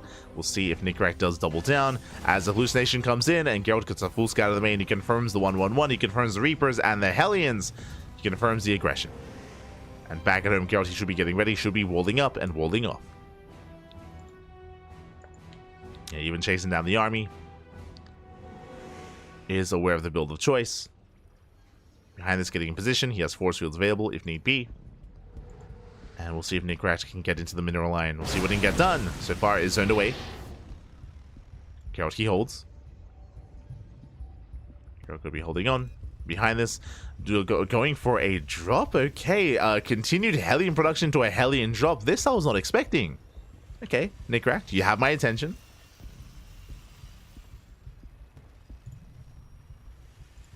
Do you have my attention? And also yes in the chat. For Jumy, not for Jumy. Ah, no. Not like this. Also, yes, shout out to Stegosaurus for boosting the prize pool this week once again. Big shout out to Stegosaurus. Thank you so much. Gracias, papi, gracias. Do appreciate it. Bigger pool means bigger tuna. Bigger pool means bigger turtle, papi, turtle. Look at the turtle. It's beautiful. As here comes a Hellion drop into the main. Remember, 3 Hellions, they can one-shot a probe. It's going to be 4 Hellions into the main base. Extra gateways get placed. Stalker's in position. And Nickracht backs off. He does react in time, doesn't commit. How many gateways? Getting up to 4. So 4 gate blink Stalker from Gerald. Staying on 2 bases a little bit longer. 3rd base is delayed. And Gerald is going to be that much more aggressive, that much more committed here. He will soon move out once he defends. Nickracht still threatening a dive.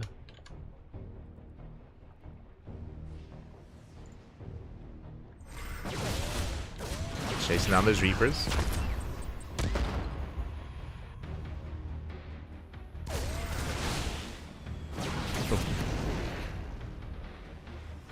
It is going to be hunted down.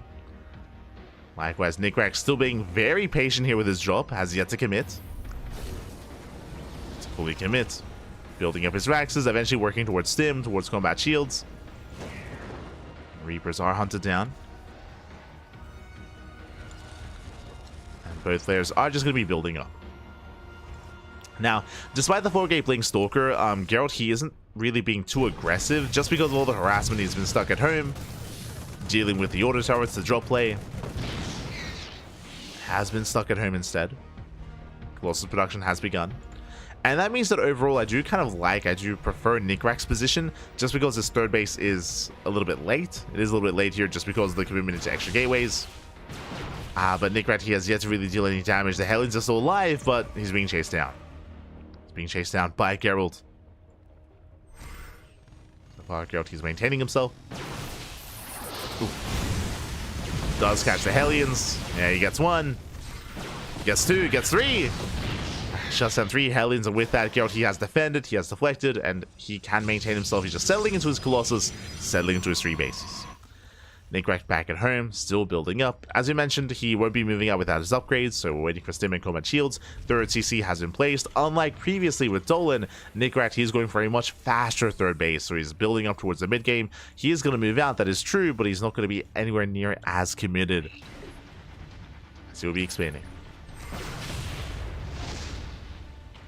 No turtle emote? Unfortunately not. Unfortunately not. No. We still need a turtle emote.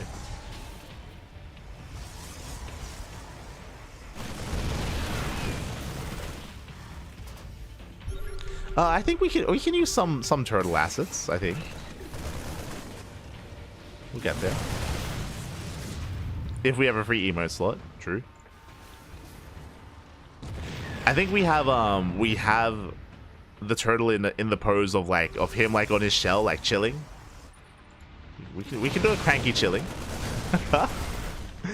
As Gerald, he's gonna be slowing down the push, sniping a couple of key units here and there, catching a Marauder, a Widowmine, a Medevac as well. Pretty massive pickoffs. Colossus have arrived. 2 Colossus already. Our third is on the way.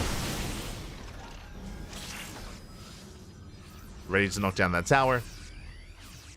Rotating over.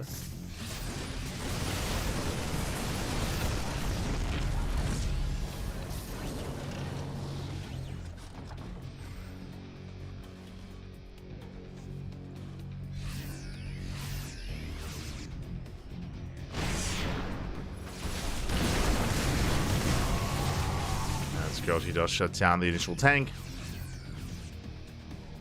Nikrak being active. Losing that tank was brutal, and Nikrak, he has to back off. At least he's establishing his third. He's maintaining himself. Getting his third up and running. The drop gets revealed. Gerald, he responds. I mean, I say a drop. It's a run by. There's no medevac. There's no way out of this. Will deny the expansion. Nice snipe. Does force a cancel, but he will lose everything. And Marines go down. Marauders as well. Nikrak, his double drop is spotted. Gerald, he responds.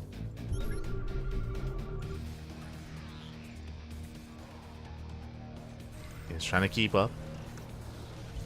Gerald being kept busy. Oh, he's making a 4th Jesus. 4th Colossus on the way. Ay, ay, ay. A little bit of overkill there from Gerald, but sure, why not? Getting up to 4. Catching out the medevac. Chasing Nikrak down. Meanwhile, Nikrak getting... Oh, re-landing his, or lifting his factory. Trying to scout any kind of move outs. For a moment there, I thought it was a CC. I was kind of shocked. Just a factory.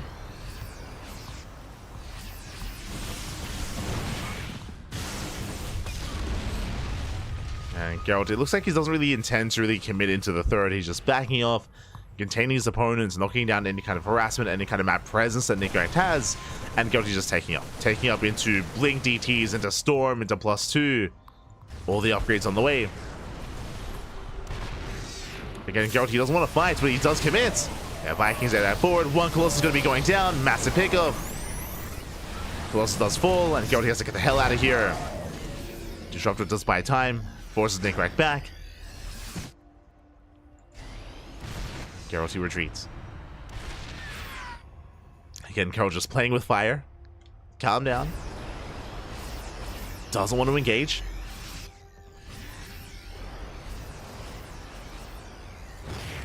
Meanwhile, 4th CC is delayed, is denied.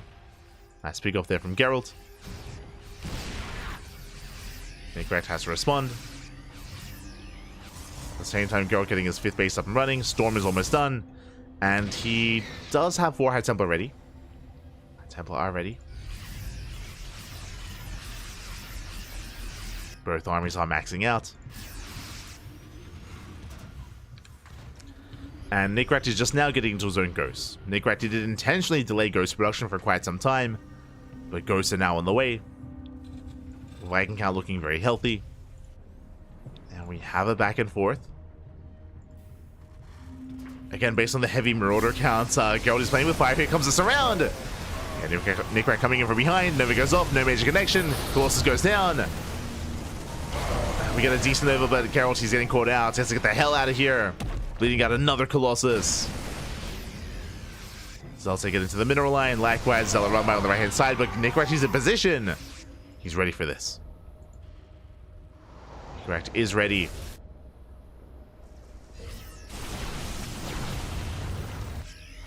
As Gerald is taking more bases, Jesus. Taking more expansions, but Nickrat, he now has a map presence. He can move out.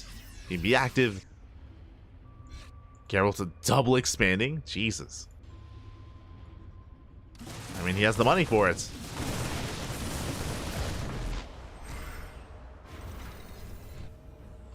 He doesn't have the army. How many disruptors does he have? Only 2. Only 2 disruptors. Very storm heavy. Very reliant on storms, I should say, is Gerald. As the armies, they just pass by each other. Nickrat pushing right down mid towards the natural. Gerald does a counterattack. He's racing back home. He's out of position. Storms coming in. They do miss. 1, 2 Templar going to be going down. Colossus as well. The army dives into the natural. And Gerald, he's racing back home. Oh, some massive storms though. The Novus as well. Oh my god, the storms are crazy. Jeez. The entire army melts. The storms are brutal. And just like that, Nickrat, he plummets in supply. Those are some insane storms on the army and disruptor shots as well. The Novas were insane. And just like that, what was once a 200 supply army down to 125. That was crazy. Nickrat was maxed, by the way. He was maxed out. And he will lose everything. The Medivacs, they cannot escape. Just a couple of well-placed storms. All it takes, Pappy. Oh my god. Nickrat's army melts. Behind this, trying to get into Ghost, trying to get into his own Liberators. He was holding his own for so long. It was impressive. Like, Nickrat, he was playing well. But one bad fight is sometimes all it takes. And if only Gerald knew that these Medivacs were empty. If he knew they were empty, he would just counterattack. 100%.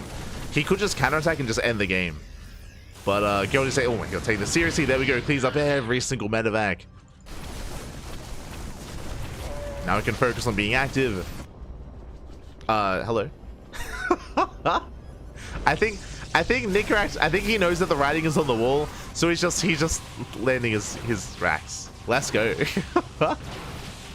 Making a tech lab. Let's go to the proxy Ghost. As it is being shut down. And here comes Gerald. GG gets called, and Gerald takes game number 1. Whew. GG. Oh my god. GG, well played. Gerald, he will take a lead in the series. Again, Nickrat, he was able to maintain himself. He had a good economy. He was getting up to 5 bases. He was maxed. He was able to catch Gerald out of position as well. But alas, Gerald, he was able to race back home with his army. More importantly, with his High Templar, with those storms. And I should also emphasize as well, it wasn't just the layered storms. It was the storms and some Novas as well underneath that to clean up what little was left over. So just a brutal engagement went heavily in favor of Gerald. And with that, we're getting into game number 2. Let us go. Getting into game 2. It's going to be on the most vetoed map in the map pool. Game 2 is going to be on El Dorado. Let's go.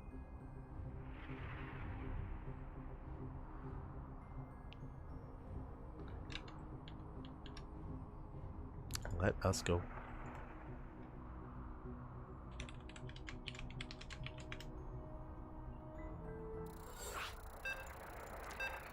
And we'll see if we can force the ace match. Again, like Nickrat, we've seen him be quite impressive in games past. I mean, even last night against Creator, Nickrat, he was popping off. And even here as well, he was able to hold his own. But I mean, as we saw, there are certain game states where one bad fight can be all it takes to swing the game in your favor. And we'll see how we adjust and how things differ on El Dorado.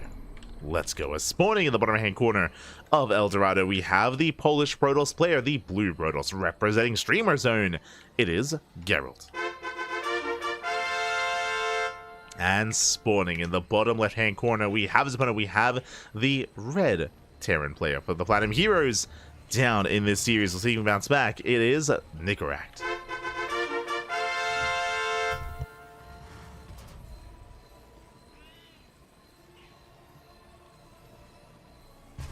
Here we go. So players are settling in.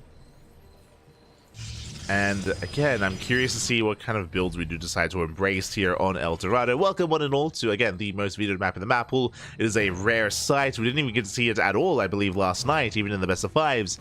But we do have gold bases. We have the southern gold bases here, 2 gold bases for each side, and a center gold as well. To gain access, you have to mine through these mineral patches, of course, so this entire section of the map is cut off until you mine through those patches, and we'll see if either player does embrace these southern bases, or if we go for these more standard northern expansions instead. Do you have options, depending on how aggressive or how assertive we do want to be.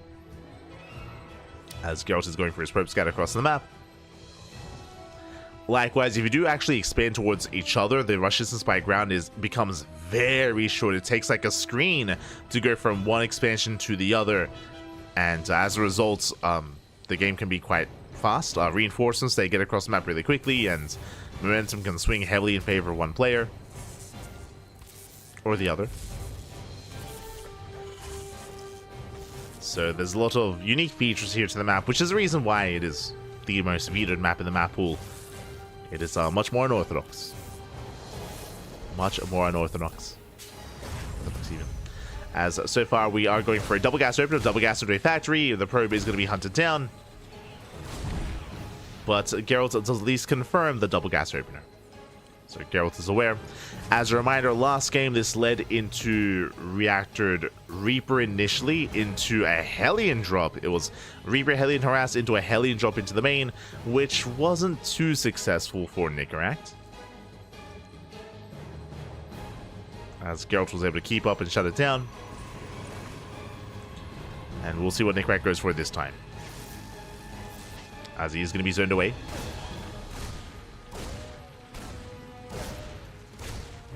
He's going to be forced back. Gerald's soon going for a second choice. And there it is. It's going to be a Twilight Council once again. Now, as a reminder, last game, Gerald did open up a 4-gate Blink into a delayed third. This time, we'll see how Blink heavy it's going to be. As once again, we have Nickrat going for a Reactored Reaper Hellion. Initially. A Hallucination Scout will confirm the opener, the add-ons as well. So Gerald is aware. He's aware of what's going on. Backup Hallucination just in case. Gerald keeps walling up. Throws down the second gateway. Hellions have arrived. And Nickrat, he does stop Hellion production. Just 2 Hellions and 3 Reapers diving in towards the natural. Ooh, the force fields are placed. A little bit premature force fields there, but Gerald is playing safe, being secure. He defends. Gerald is holding on. Shield batteries on as well. Nickrat, he wastes out those force fields. Another force field gets placed. But again, what's important here is that Nickrat, he hasn't lost anything. He's been poking in, he's been baiting out those force fields. While building up back at home, it goes for the earlier add-on swap, but this time we do have earlier tank production for Nickrat compared to previously. As last time, Nickrat did make extra Hellions. So this time, faster tank into tank Banshee. Up! I was about to say, I don't think you can actually knock yourself over the wall. I mean, if you could, that'd be impressive. I haven't seen that yet. But Nickrat, he does attempt it. Unable to pull it off.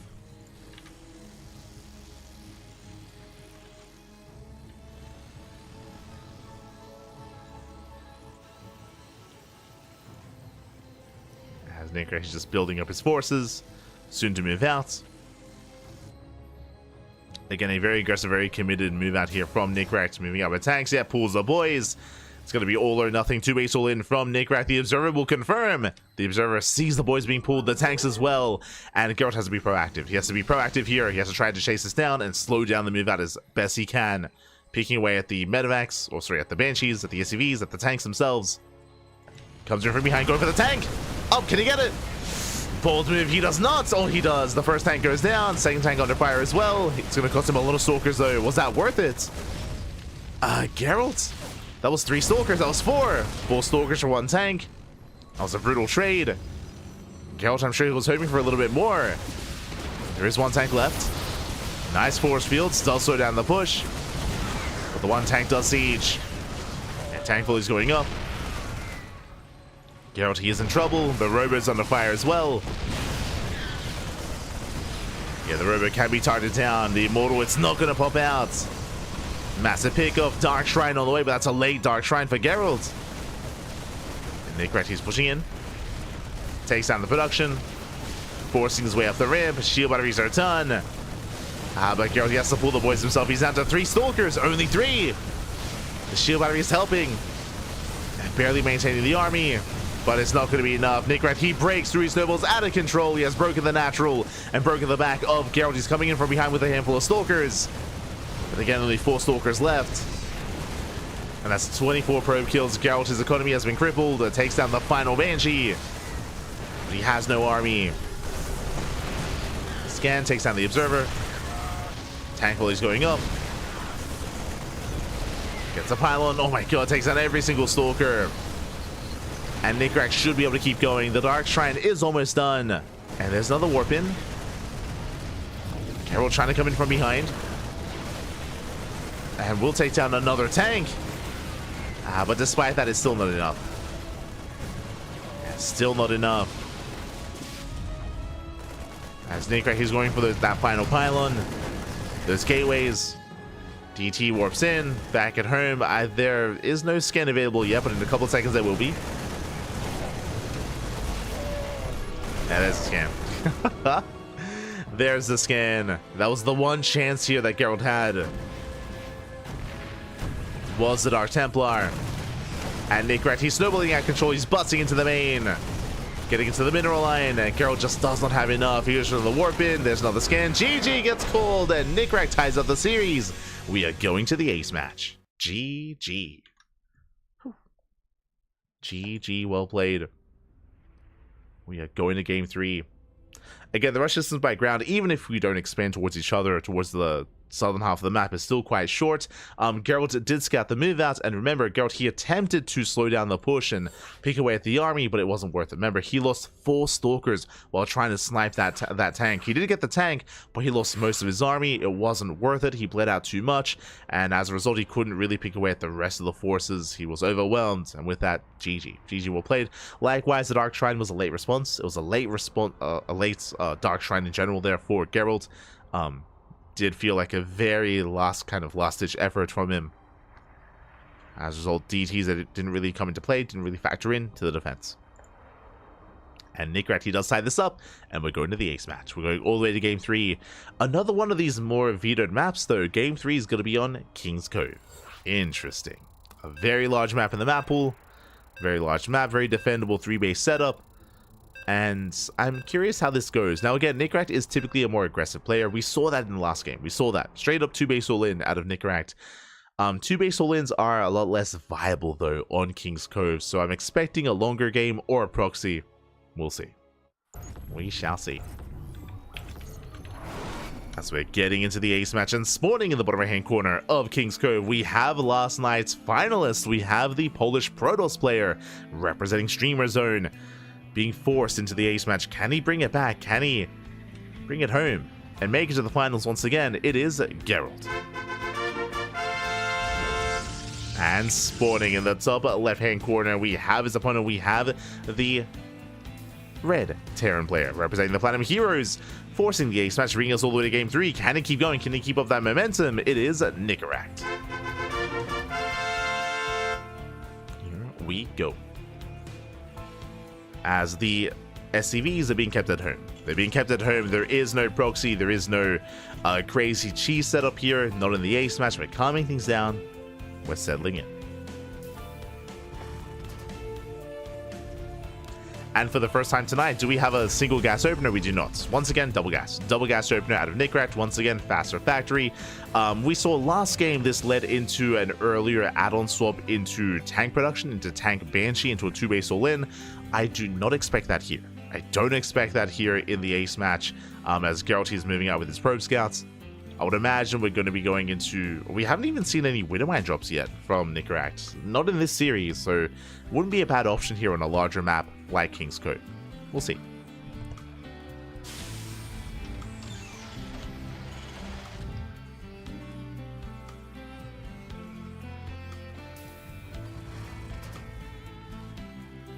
We shall see as the probe scout dips in and Gerald will confirm. So I was just opening the door.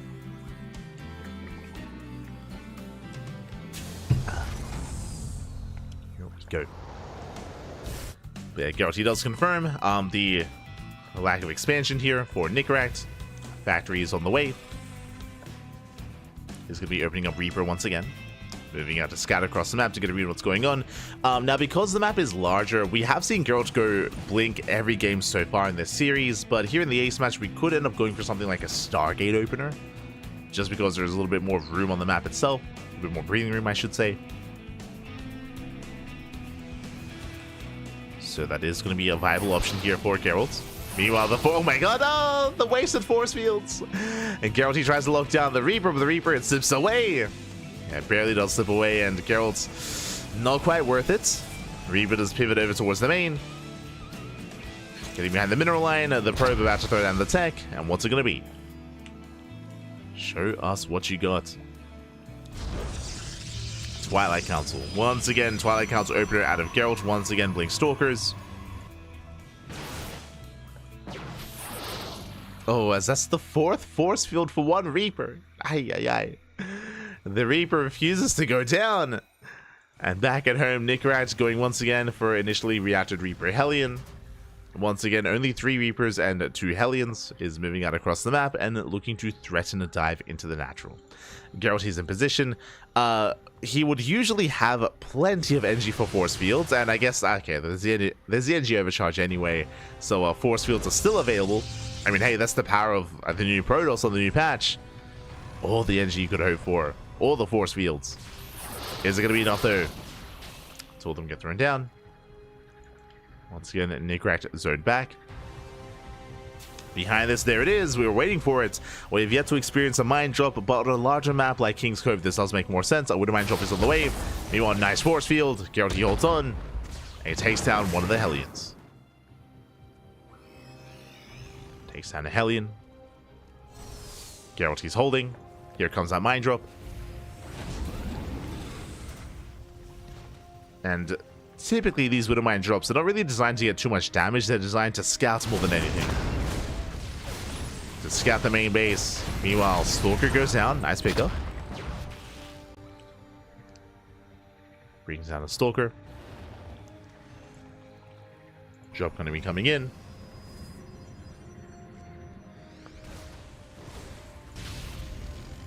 Once Gerald, he breaks out and he does hunt down the Reaper. Yeah, this time he will get it. Hellion into the main. Force field will lock it down. And the Hellion shouldn't get any more damage. Is going to be cleaned up. Same time, Hallucination across the map gets eyes on the 3-1-1 setup. Tank production, Raven production as well. Nickracht going towards the main. And does boost in. Gerald, no reaction so far. Oh, does pull away. Does pull away. Shot's going to be going up, and Nickracht, he will save both. No, he tries to, but alas. Oh my god, it's so close. Jeez, the force field's working against Gerald there. The force fields, they stopped him, and with that, Nickracht, he barely gets away. Oh no. Oh, I think he's within range. It's close. One more shot. The Manvac is pinned down, and so far barely survives with 2 Widowmines. Both Widowmines, they did survive. And we'll see if Nickracht can make it back home or dive back in. Meanwhile, Hallucination did confirm the Raven production. You can see Gerald getting in position. The intercept! The intercept is brutal, but does not get the Raven. Raven does survive. Just barely. Raven heads towards the natural. Meanwhile, Nickrack rotating over towards the third. His goal here to bring it down. Widowmine does borrow. Gerald's out of position. He did miss the move out. And Nickrack, he sneaks up on Gerald. Does dive in, getting within range of the Nexus. And his goal here is to bring down the base. To bring down the third. Gerald trying to come in from behind. Does have Blink available. And he's diving in. Does go for the dive. One tank is going to go down. Massive tank shot's going off though. And he will barely get the second tank. There we go. We'll clean this up. Takes out both tanks, the Marines as well. This was not worth it for Nickrack. Got a lot of damage on the Nexus, but didn't bring it down. Likewise, he gets two probes to two tanks, and all these Marines. Not worth it. Not worth it here for Nickrack.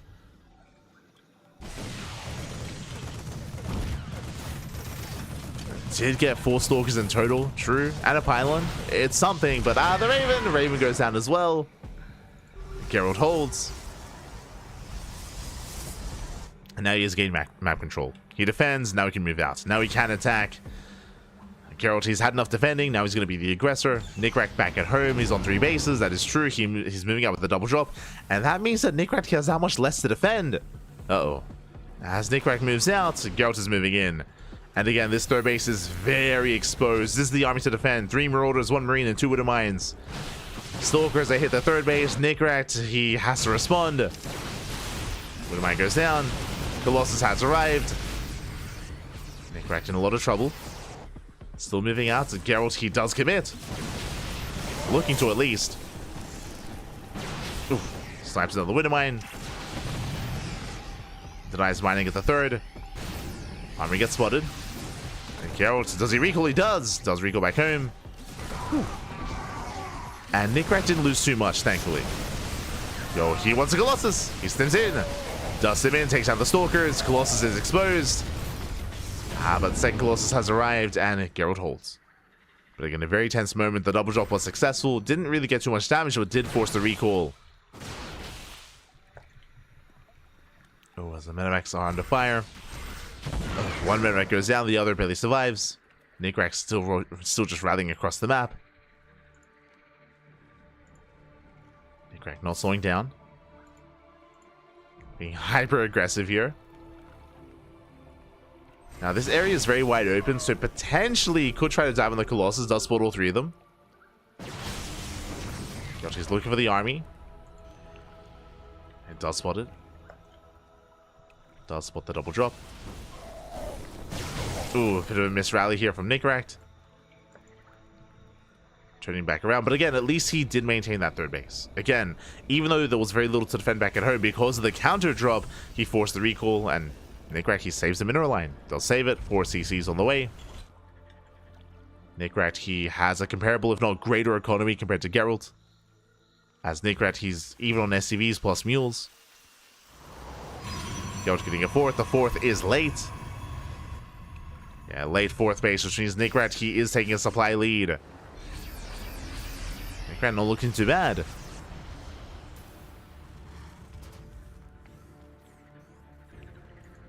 Not looking too bad here. He's holding his own. Meanwhile, Gerald once again, as we saw previously in game 1, we're going for the trifecta. Colossus, Disruptors, and Storm. All 3. He's building up to all 3 here.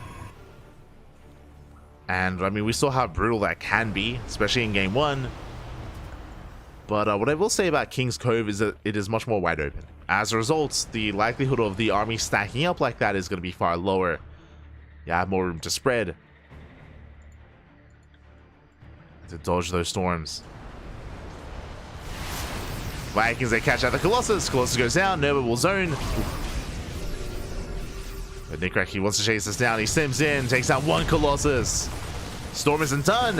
And Gerald needs more time. He needs a couple more seconds. And Nickrack, he's not giving him that time. He sims in. Takes down the Disruptor. Takes down the Colossus as well. Colossus barely survives. But now there's 1 Colossus left. Storm is done. But it's too late. At this point, it's too little too late. The base is going to fall. Storm's going to be coming in. But CranKy pulls away, takes down the expansion. Snipes the Nexus, gets the mineral line. 16 probes going down. And Gerald, he's hurting. The Protoss player is hurting so much. Across the map, Zelda get into the mineral line. SCVs are falling. Not bad. Gerald, he does get some counter damage, but the problem here is the army. The robo units. Looking at the Usos tab, 3 Colossus went down and a Disruptor. Those are brutal losses for Gerald. It takes a long time to rebuild, especially when you don't have a 4-base economy. We're lacking the economy. We're lacking the gases, more importantly here, as gases were at the 3rd and they're not at the 4th. As a result, Gerald, he only has the 1 robo. He can only make 1 Disruptor at a time. He needs more gas. He needs more resources for even more Disruptors. Zelda being annoying though. 24 okay. 24 STV kills. The Zelda are popping off and the Prism is still up there. Still active. Gerald, he's still in this. It's still a rough road to recovery for the Protoss, but it's possible. I mean, now that he has Storm and Disruptors, he has a lot of potential with this army. Meanwhile, Storm drop here into the 4th. 5 SCVs go down. And this is what Gerald needs. To harass. To harass, to get into these mineral lines, to wreak havoc, and to slow Nickrack down. Nickrack, meanwhile, he's almost maxed. like as amazing as this is, and as good as this is for Gerald, when it comes to at least, you know, getting some damage done, Nickrack, he's at 200 supply. And Nickrack, with this kind of army, with this heavy of a Marauder count specifically, mate, you can storm this army, you can Nova this army, but man, he can take some Novas to the face. He's going to be okay. There we go, stimming in. Disruptor is going to go down. No Nova. Likewise, the main armies do to engage. Oh, massive Nova does connect. Not bad. Some Novas pop off, but not others. And Nickrack, he's busting into the natural. Storm goes off. Good connection. Storm zones away the army. Likewise, Zealots into the natural once again. Gerald's gearing up for that follow-up Storm drop.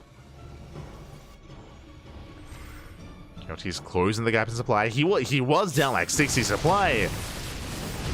Now Gerald, he's catching up. Is catching up. Storm drop. Ooh, once again, but doesn't quite commit. Oh, Medevac's gonna be going down. Brutal pickoffs. Nickrack plummeting in supply. He's going for the storms. 1 High Templar goes down. Just 1 left. 1 storm. Not gonna be enough. Oh, the High Templar. He wants the storm. Chasing the SCVs. Oh, he does. He gets it. Oh my god. Does get it. The SCVs are getting very low. But they survive. Imagine 1 more storm. Uno más, papi. Uno más. 2 SCVs go down. Ooh, brutal EMP. 2 High Templar left. Another EMP connects. And just 1 storm. Novas that go up. Ooh. They graze the army. 2 more Novas available, and they will connect. Massive connection. Oh my god. And Gerald, he will take this fight. He will clean this up. That was a brutal connection. Full medevac goes down. And Nickrack, he's racing back home. He plummets in supply. High Templar gets started. It does fall. Nice pickup. Nickrack doing the most with what little he has. And again, there was a time in this game like 3 minutes ago where Nickrack, he was at 200 supply against like the 140, 150 of Gerald. It was crazy. And that was the moment when Gerald, he connected the Novus towards the left-hand side. It was barely off camera. Likewise, defended on the right. And Gerald, he's brought his way back into this. Impressive. Just crazy. He's back in this game. The comeback is real. Oh, has to respect the EP zone. Storm going up. Another storm in the army. Oh my god. Storms for days. At the same time, Zelda busts into the mineral lines. SCVs are going down. And Nickrack, he's being overwhelmed. He's being overwhelmed. He cannot keep up. The storms, they continue. The storms keep going. The Zelda are wreaking havoc. 27 SCV kills. And Nickrack is being pulled apart. And he played well this game. Did play well, but alas, Gerald was able to bounce back. The comeback was real. As he gets 32 SCVs, Zelda's going to be cleaned up. Gerald now has double the economy. 81 probes to the 45 of Nickrack. Back at home, Gerald is getting ready for the counterattack. At this point, like, Nick actually is pretty all in. He's pretty all in. So Gerald is getting ready. Cannons, shield batteries. Rebuilding his Colossi. What I'm most impressed by, not gonna lie, is the fact that there's still only one robo. Still making only one unit at a time with that robo. Crazy. Like, Gerald, it's not like he had a massive amount of disruptors or anything like that. It's mainly been Storm. Like, the disruptors have been helping, and speaking of, Novas, they go off. Novas have been good, but we've been just having so many Storms available here for Gerald. They've been connecting time and time again. That's a cinematic shot. Let's go. Yeah, like the General High Templar on the cliff face, leading the army. I mean, Papi, it's been all about the storms. Gerald being active. Spots the main army. Zones away with the storms. They'll run back towards the natural. And I mean, supply-wise, Nick he just can't keep up. He's just being pulled apart here. He just doesn't have the army to defend and attack at both at once or defend multiple locations. They'll take the natural. Army races back home, and at the same time, Gerald strikes the fourth. Only the one High Templar though, so Gerald can't quite break through. Does get 10 SCVs. Takes down the turrets. Nick though, he is recovering. I mean, that was a lot of Zealots being thrown away. And Nick he now has a fifth. His fifth base has been mining. He might not have a lot of SCVs, but he has enough. He has enough to maintain himself. Lifting up his... Oh, no, never mind. Not quite lifting yet. But he's built back up his Marauders. Supplies are neck and neck. I was praising Gerald earlier for pulling it off with only one robo. I would love to see two more right now. as impressive as it's been, I would appreciate to see additional robos here from Gerald. Like, he has a booming economy. He's double expanding. It would be nice if he could actually spend that money though. Would be nice. Oh no! Gerald doesn't quite connect. No major connections. As both armies are maxing out, this could still go either way. It's still up in the air. There we go. Second robo now has finally begun for Gerald, thankfully. I would still like to see another one, but regardless. Does mean that Gerald has at least some production to rebuild if a fight goes awry. Really, it's just the confidence of Gerald. He's like, what? Why do I need more than one robo? I'm not going to lose to like my army. What do you mean? It's okay. Okay, Gerald. Whatever you say. As does catch off the army. Oh, nice target firing though. He does get one, does get two disruptors. Sorry, one even. One disruptor goes down. Nick did bleed off a lot of his gateway army though. He has to back up.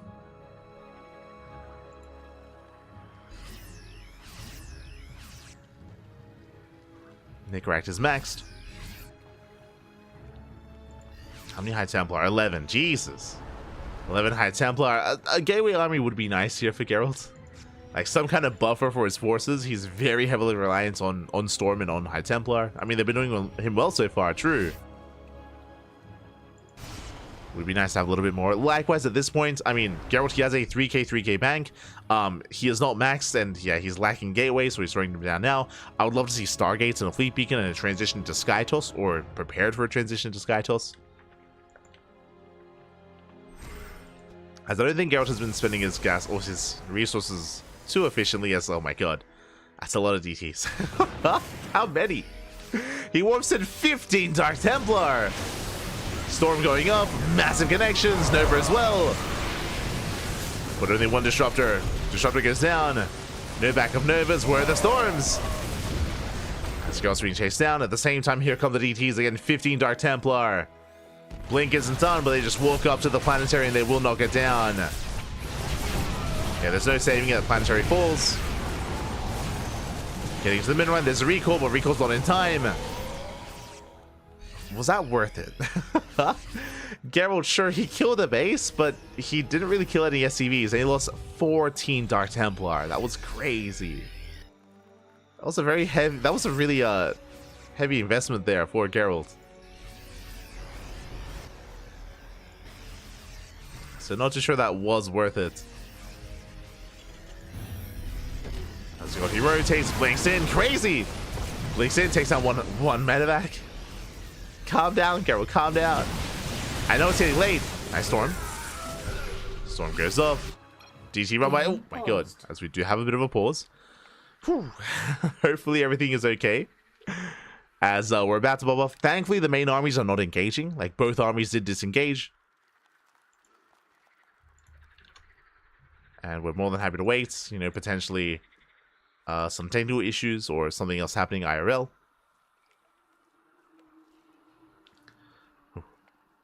And this has been a wild game. It's been very back and forth, very intense.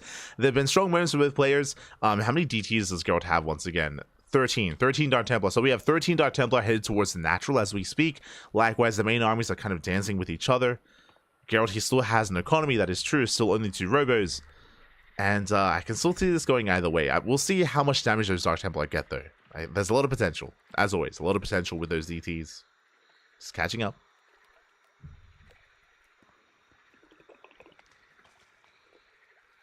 Oh my god.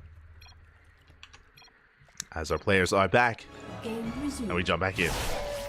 And the DTs, they catch the reinforcements. And Marines and Marauders going to be going down. Main army pushes in. There are 2 storms. First one going to be going up. Oh my god, massive storms on the army. And Nick right, he takes him to the face. At the same time, DTs is wreaking havoc. Getting into the mineral line. Oh, and that base is not a planetary. Not yet. As Nikrek, you have to respect, you have to respond to the Dark Templar. Gerald pushing in, denying a CC. The army comes in from behind. Colossus are exposed. CC gets cancelled.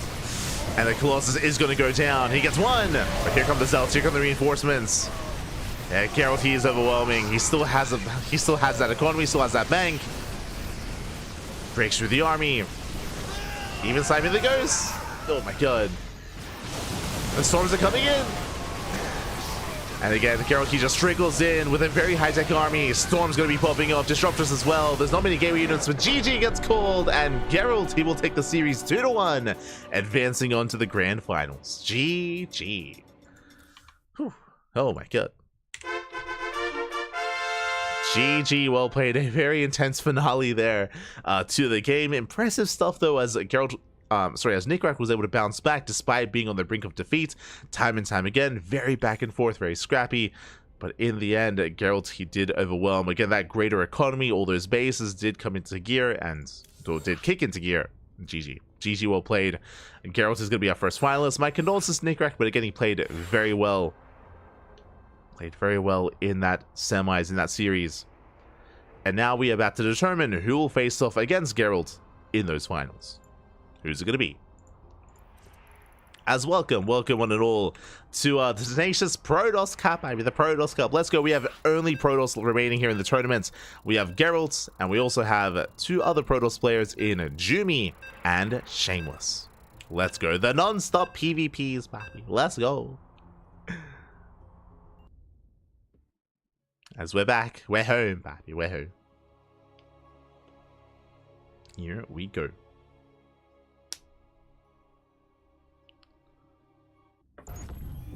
So we're getting into our lower semifinals. And spawning in the bottom left-hand corner of ley lines, we have the German Protoss player. We have the German Protoss player, the blue Protoss representing Streamer Zone. It is Jumy. Barber. Beautiful. And spawning in the top right-hand corner, we have his opponent. We have the red Protoss player representing Team Little Fairy. It is Shameless. Beautiful. Bubber, is that the beaver meme? Is that the beaver like Polish meme? Was that what Jumy was talking about? These zoomers. Aye. I have come across those videos. Jumy, turn off the stream. What are you doing? Why are you listening? Oh god. Esther Jumy, calm down. He's an animal. Absolute animal. There we go. There we go. I think that confirms, yes, that was the Polish beaver meme. I don't know why Jumy was... God damn. Oh, there we go. Bobber. Who doesn't like Bobber? Who doesn't like it? For those who don't know, I think we've reached that point in the night where we're a little bit sleep deprived. I believe, what time is it in Europe right now? It's like what, 3 a.m? 2, 3? Europe time. Yeah, 3 a.m. in the morning. I mean, shout out to... Oh, there we go. Shout out to our lovely European players here. 6 he's crazy! Oh my god! Oh, Shameless! Calm down! 6 a.m.? That's insane! Wait, oh my god! What time do you usually go to bed? 11 to 12. In the day? At night?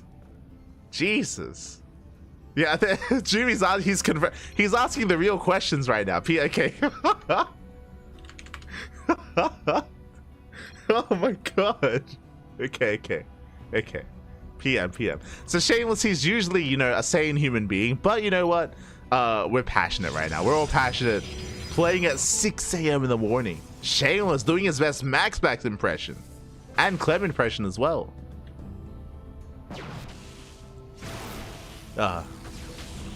Crazy. For now though, we do have Jumy opening up with a 2-gate opener, likewise so is Shameless, so 2-gate openers all around. Also, as a reminder, when it comes to Shameless, get ready to be juiced up. Get juiced up, happy, the juice is here. And before I forget, I was a little bit distracted by the conversation that was going on. If you're in the chat, predictions are open. Place your bets on who you think will take the series. Best of luck. Best of luck in the chat, as predictions are open.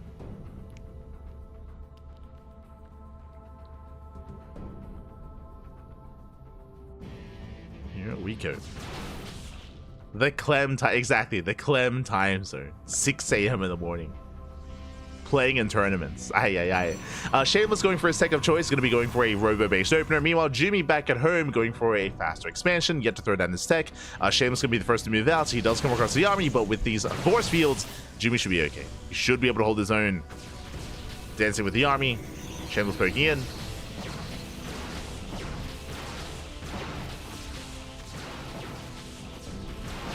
But Shameless does have control of the low ground. Likewise, Jumy going to be warping in across the map. Going for a depth harass. So Adept's taking one-shot probes. Jumy does attempt to shade in. Likewise, does hallucinate those stalkers. Love to see it. Zoning Shameless away. And he does somewhat get into the main. There we go. Does cancel the shade. There's the recall. Shameless, he races back home. He defends. He holds. And he can settle into his 2 bases. Again, with the early Robo, can go into early Immortal production. Likewise, Jumy going for early Blink. So Jumy will gain map control. Shameless is going to be more defensive. And Jumy, does he commit to an all-in? I mean, again, it is 3 a.m. in the morning, so he may be prone to going for all-ins and committing. I mean, again, it is very late.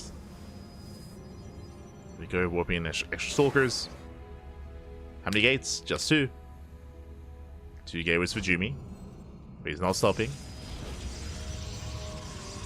He's going to be threatening that dive. A nice force field. It locks down the army. Stalkers are going down. Immortal has arrived. Jumy trying to kite back. Avoiding that Immortal. He has to respect it. Does back up. Will pull away. Shameless trying to catch up. Emphasis on trying.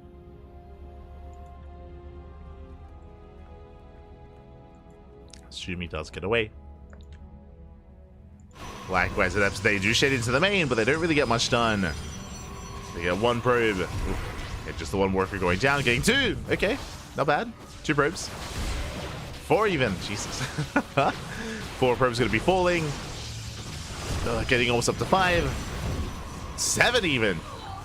Okay, 7 probes go down. And with that, Jumy does take a worker lead. Likewise, getting a third base behind this, just now going for a gateway explosion. Massive gateway explosion, getting up to 6 gateways back at home. 6 gates on 3 bases is building up. And again, Shameless doesn't really have as much pushing power. He's building up the Immortals, that is true, but he needs a little bit more time. Building up more Immortals, +1. Blink is now on the way. Shameless is being more defensive, so Jumy can get away with this greed, can get away with this third base.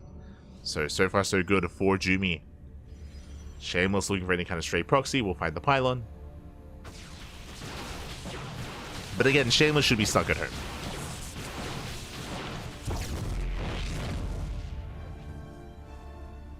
Este a Tapia in the chat. In Italy, papi. Oh, wait, take care of yourself.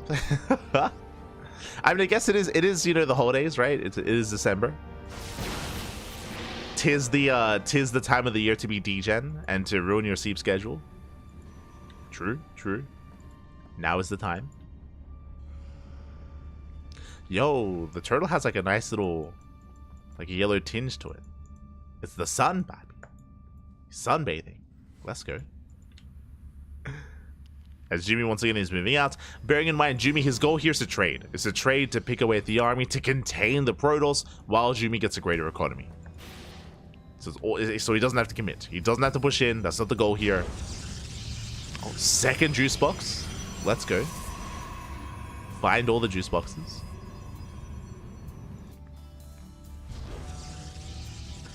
As we do have that Temple Archives on the way. Jumy taking up into Charge Lots and Archons. Meanwhile, Shameless just building up that Immortal count. Eventually he will break out, and eventually will take a third base. He's getting there. He is getting there. Breaking out. Likewise, it upsets shading towards the natural. They force Shameless back, or at least they try to.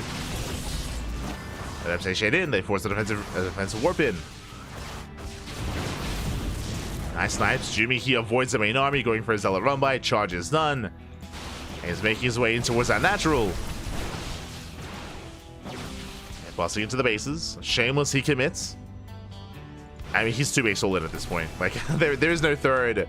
It's all or nothing for Shameless. He's Shameless, papi. Let's go. Again, the longer this goes on, the better it is for Jumy. Jumy does have the higher army supply, but he's across the map. Hallucinates the Archons, gets up the sentries. 2 sentries going down. The Prism! Prism goes down as well. Massive pickup, no more reinforcements. And the Force Winds are brutal. GG gets called as Jumy, he picks apart the army, and Jumy takes game number 1. Whew. GG. Oh my god.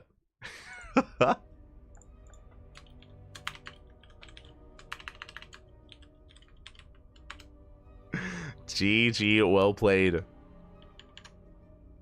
And Jumy will take a lead in the series, and we are now getting ready for game number 2.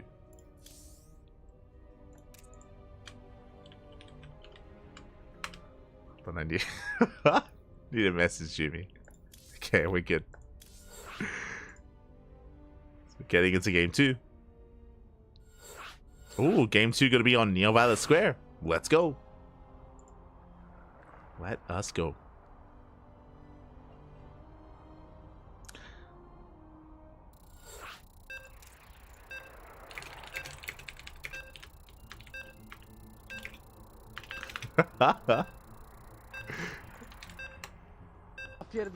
Yeah.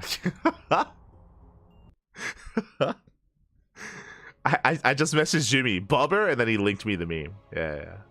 Oh no. Not like this. Bobber.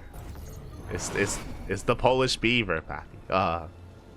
But here we go. We're getting into our game 2 and spawning in the bottom bottom right hand corner of Neo Violet Square. We have the German Protoss player, the blue Protoss representing Streamer Zone, leading the series 1-0. It is Jumy. And spawning in the top left-hand corner, we have the red Protoss player representing Team Little Fairy down in the series, receiving recover, receiving and bounce back. It is Shameless. The juice has been placed. We're getting ready. We're juicing up, papi. We're juicing. Let's go. Mainly part of Exile ruined my sleep schedule. Fair enough, fair enough. I think, did PoE come out? Is it out? I think so. Do you think so? PoE has always been one of those games where I think I played it in the PoE 1 in the alpha. I remember I got like a golden kiwi. If I remember correctly, like the alpha and beta version of the game, like the early access version of the game, they used to give out like kiwis depending on the tier of support back when they were fundraising before the before PoE released. I haven't played it since then though, but it was good. It was fun. Good game.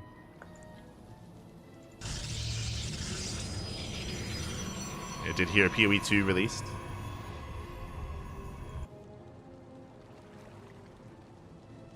As we have Jumy setting up, throwing down a fake proxy pylon, and hoping to force an overreaction here from Shameless. So Shameless basically comes in with a probe scout. He's looking, he's checking, he does not find the second pylon. He knows it's missing. It's somewhere. We know where it is, but Shameless does not. So it could be a very real or fake proxy pylon.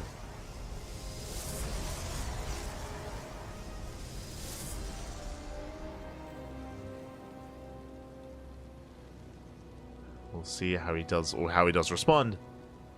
As so far, just checking the natural. Likewise, Jumy moving out. Shameless, no fear, setting up the expansion. He calls Jumy's bluff, and Jumy is bluffing.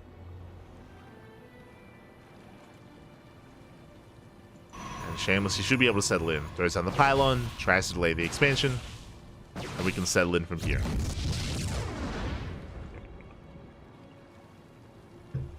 Can settle in.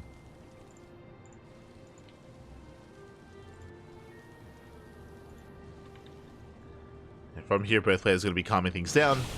Hallucination Scout is going to be denied. Oh, one more volley does go down. A nice snipe there from Jumy. And as a result, Shameless doesn't really know what's going on. For all Shameless knows, there could be a one-way solo coming his way. Shameless, he does not expand. Jumy does. Shameless going for a full-up hallucination will finally confirm what's going on. And Shameless still stuck on one base. Throwing down extra pylons. Now he realizes, now he knows. And he needs to expand. he needs to catch up. It is going to be a robot opener this time from Jumy.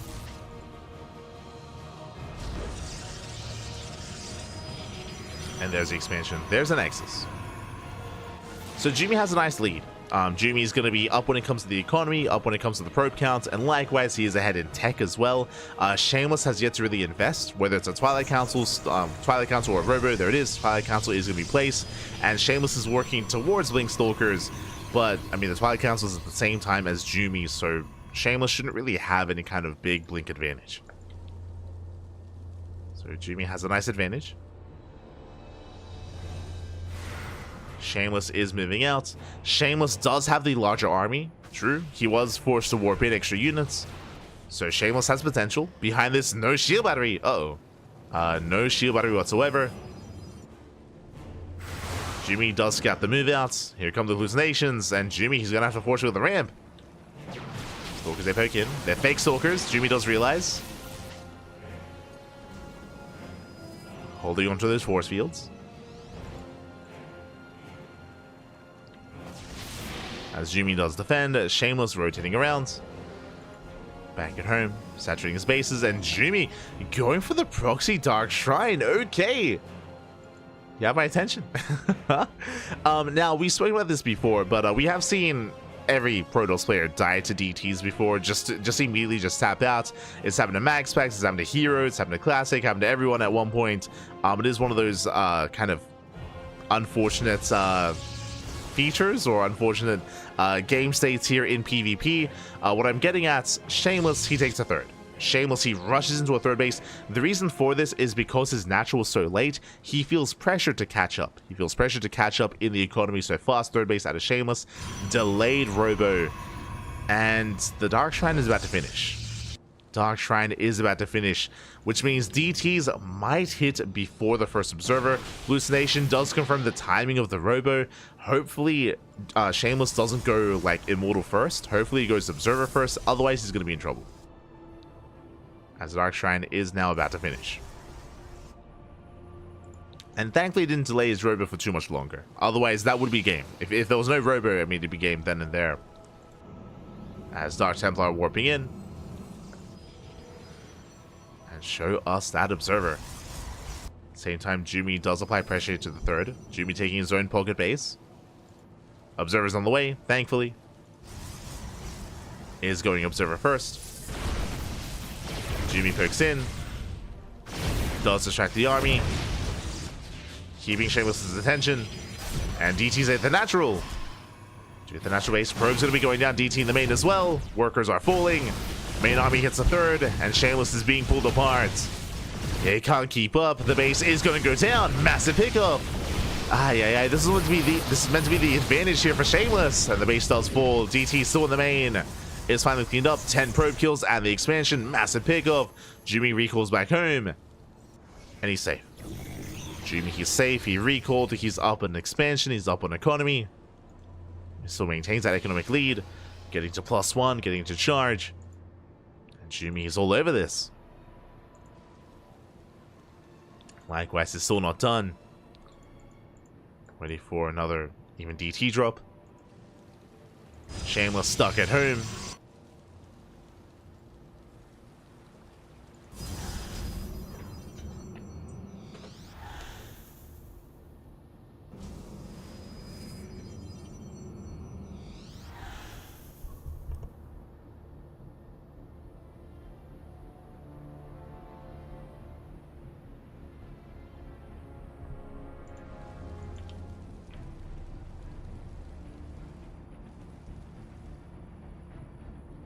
He's going to be stuck at home, and Jumy is moving out, and now he has quite a lead here. I mean, due to the economic advantage that leads to a larger army, of course.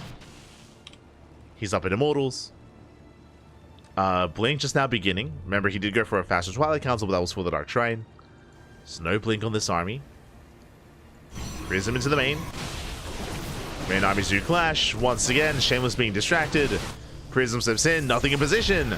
And probes are going to be going down. Yeah, DT's to wreak havoc, massive warping into the main. Shameless, he goes to the dive. But the force fields, they lock him down. GG gets called as Shameless. He is overwhelmed, he's pulled apart. And Jumy will take the series 2-0, advancing on to the grand finals. Whew, GG.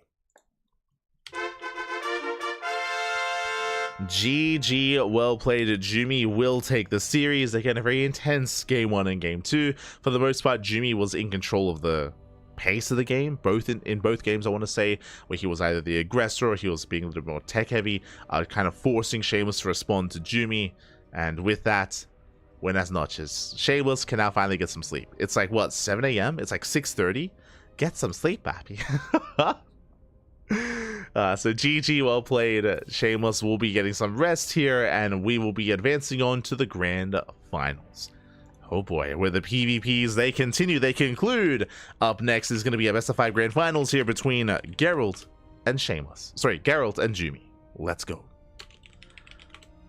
Let us go. It is going to be a bit of a team kill here, as Streamer Zone has been picking up a lot of players recently, and both Jumy and Gerald are among them. They are among those players. And we'll see how this story ends. We'll see which of our 2 players, our 2 Protosses, is going to be the champion. Who will be the champion this week? I believe going to be a champion for the first time. I don't think either Gerald or Jumy have won a Tenacious Tussle. I could be mistaken when it comes to Gerald. I know that he has been more active, true. He has been a little more active. So I'm curious. I'm going to double check. Okay, checking the history here of Tenacious Tussle, we have had sort of as a champion Bjorn, Nightmare, Estrella, Shin, Ryung was the previous champion. Gerald has made it to the finals multiple times, but Gerald has actually never won a tournament. Specifically, he's never won a Tenacious Tussle, so this could be a first. I mean, regardless, we will have a new champion. Neither Jumy or Gerald have taken a win here in the Tenacious Tussle, so it's going to be a first for one of them. Oh boy, which one exactly though? Which one is it going to be? As vetoes are underway, and we're getting ready for those finals. Oh boy. Here we go. Now, as we get ready for the grand finals, take this time, take this moment to get some snacks, get some food, get some water, drain your disruptors, massage your marines, and hydrate all of your hydras. We're going to be going on a very short break as we get ready for the final match. See you guys in a couple of moments. See you soon. See you soon. Bye. See you soon.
welcome back, everyone. Welcome back to the grand finals of the Tenacious Tussle number 25.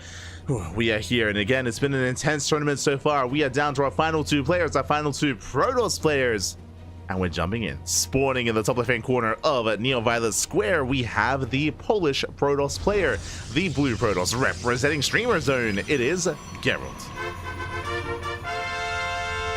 And spawning in the bottom right-hand corner, we have the German Protoss player, the red Protoss representing Streamer Zone, as well as our teammates. It is Jumy. And if you're in the chat, you know what time it is. It is a Gamba time. Predictions are open. Place your bets on who you think will claim the series. Best of luck. Best of luck in the chat. As again, it has been an intense day of StarCraft. Fun fact, we were live at this point. At this point, what, like 14 hours ago, something like that? We were live earlier today with another tournament, and Gerald also made it to the finals. If you weren't here for it, I do recommend the VODs of Sparkling Tuna Cup, not to be confused with the Tenacious Tussle. Very different animal, very different beast. But during the Sparkling Tuna Cup, Gerald, he was in a best of 5 in the finals against Creator, went all the way to the ace match, went all the way to game 5, and Creator barely won it out. It was a very intense, very exciting best of 5. I do recommend the VODs. It was a banger of a PvP, and now in a way history repeats itself. Gerald, he's back in the finals, back in the best of 5, back in another PvP, but this time not against Creator, this time against Jumy. Different beast in his own right, going for the proxy. Let's go. Likewise, it is a much later time for them. Oh my god, let's go. Gerald, he confirms there's no second pylon. He's asking, Papi, por favor, give me a second pylon. And Jumy telling him I'm going proxy Stargate. He's letting him know, and he's not lying. Second Stargate, so we're going for the proxy Stargate here. Likewise, Gerald threatening with the 4-gate blink. Oh no. Let's go. Oh no. As it looks like Gerald, he's setting up for the expansion. He's scouting. It looks like Gerald, he doesn't quite believe Jumy. He's looking for the proxy. Trying to figure out what's going on. And again, Gerald is aware that the pylon is missing. Oh my god. Gerald is aware. Gerald going for his own Stargate opener. Okay. Interesting. Oracle's going to be on the way, I would imagine. Yeah, there we go. The first Oracle is in production. And Jumy will soon pull the trigger. Meanwhile, Gerald's back at home, securing himself. Can go for the initial Phoenix opener instead.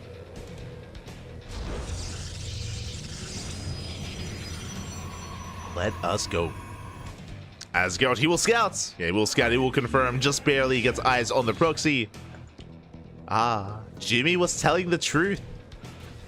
Jumy's an animal, but he's an honest animal. He's no lies here.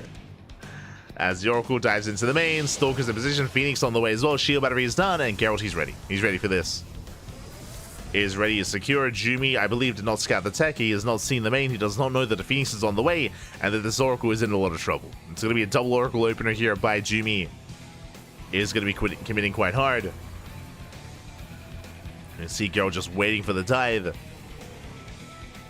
Getting his own Oracle. Here we go. See some people asking in the chats, is Gerald Gerald? Gerald is Gerald. That is true. True.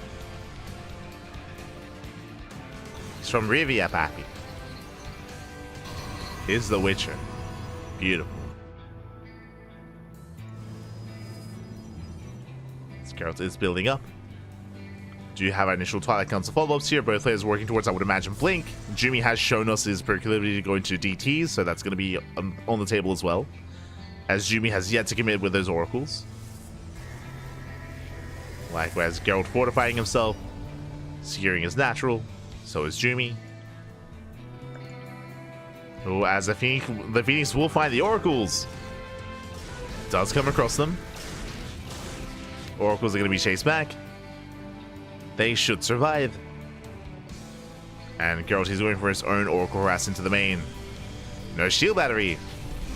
And no shield battery in position. 1, 2, 3 probes going to be going down. Can he go forward? Can he get? He's getting up to 6. S6 probe kills. Oracle does get away. At the same time, Phoenix is going to be chased back. Oh, but he did end up sniping one of the Oracles. The Oracle did fall. Jumy unable to save one of them. Does catch the Phoenix though. Nice catch. Phoenix goes down. Jumy setting up his own proxy. And he's got 4 gates. Hey, 4-gate blink. It's going to be 4-gate blink out of Jumy. That's what Gerald said he was going to do. I mean, he is, kind of. He's working his way there. Gerald's with 3 gateways, I should emphasize. 3 gates and a forge. Jumy getting ready for his own counterattack. Gerald is going to be expanding. But he does not see the proxy right next door. Right next to his third.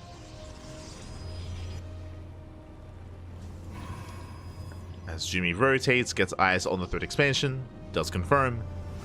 And Jumy, he's won the trigger. He's moving out.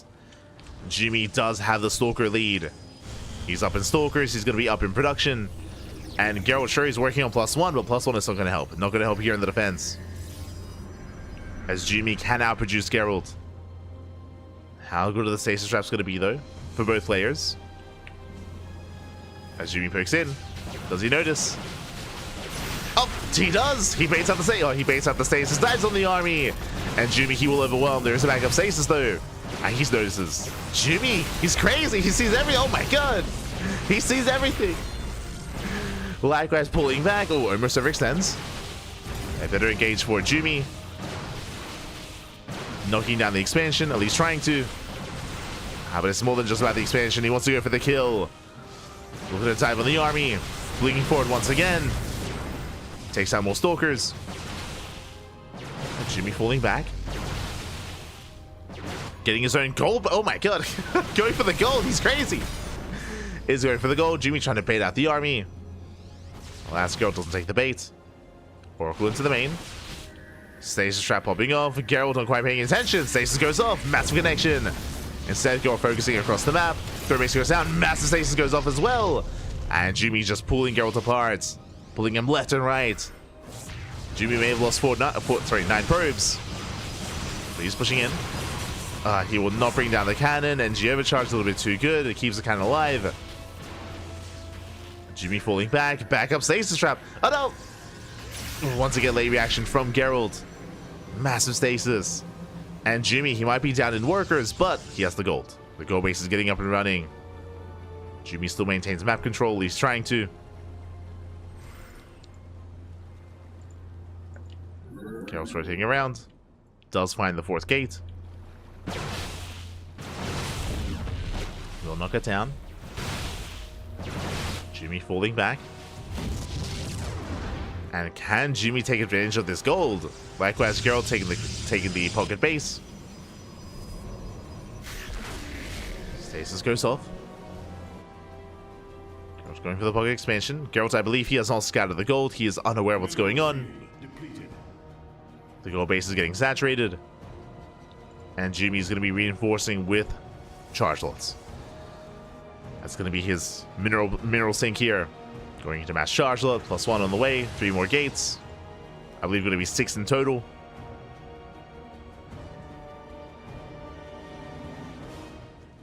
Here we go. Jumy is moving out.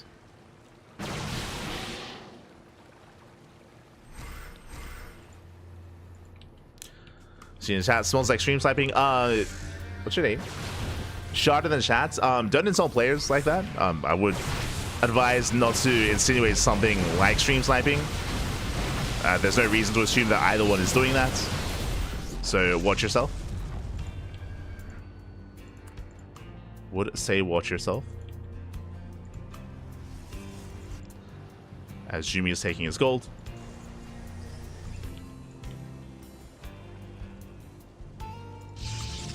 Getting his 4th. And both players, they are stabilizing, they're building up. Of course, Jumy does have the advantage of the gold base, so he can reinforce with a lot of zealots.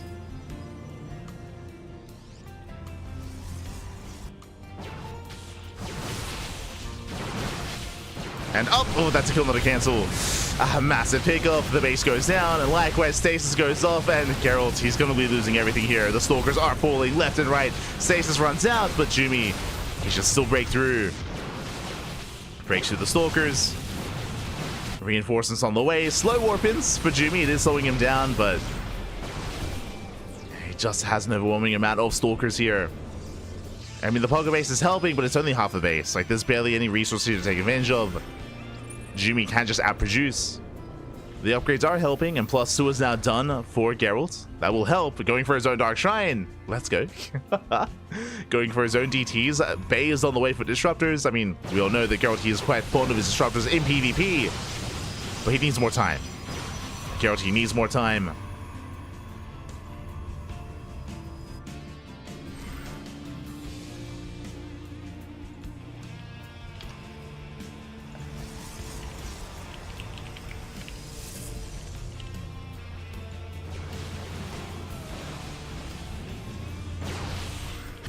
As Jumy, he rotates.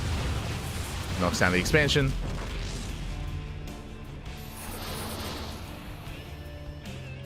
Likewise, Gerald's moving out across the map. Does catch a reinforcements, not bad. Takes down some reinforcements. Does come across the gold base. Oh, but the recall is in time. Jumy, he races back home. He's in position, coming in for the surround. Gerald, he gets caught out. Not like this.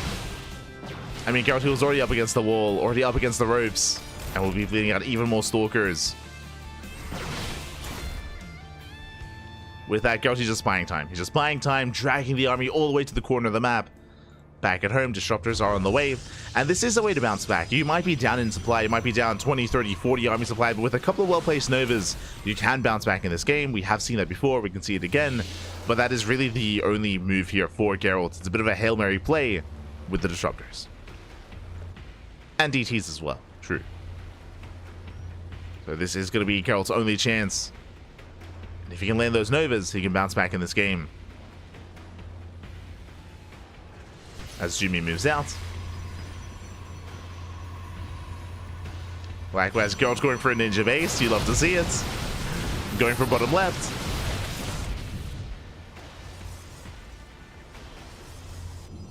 Meanwhile, Jumy does slip into the main. A bit of a delayed reaction here from Gerald. Likewise, Jumy does scout, does confirm. Denies the expansion.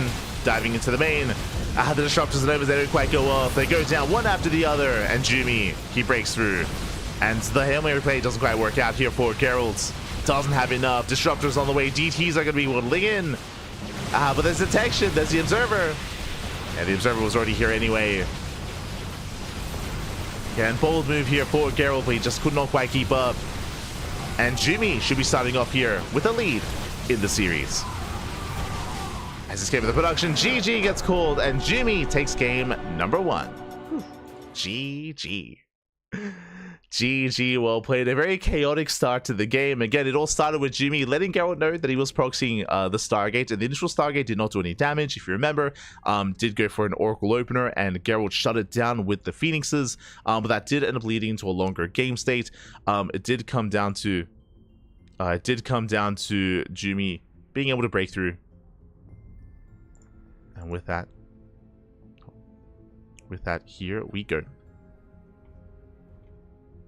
Getting into game number 2.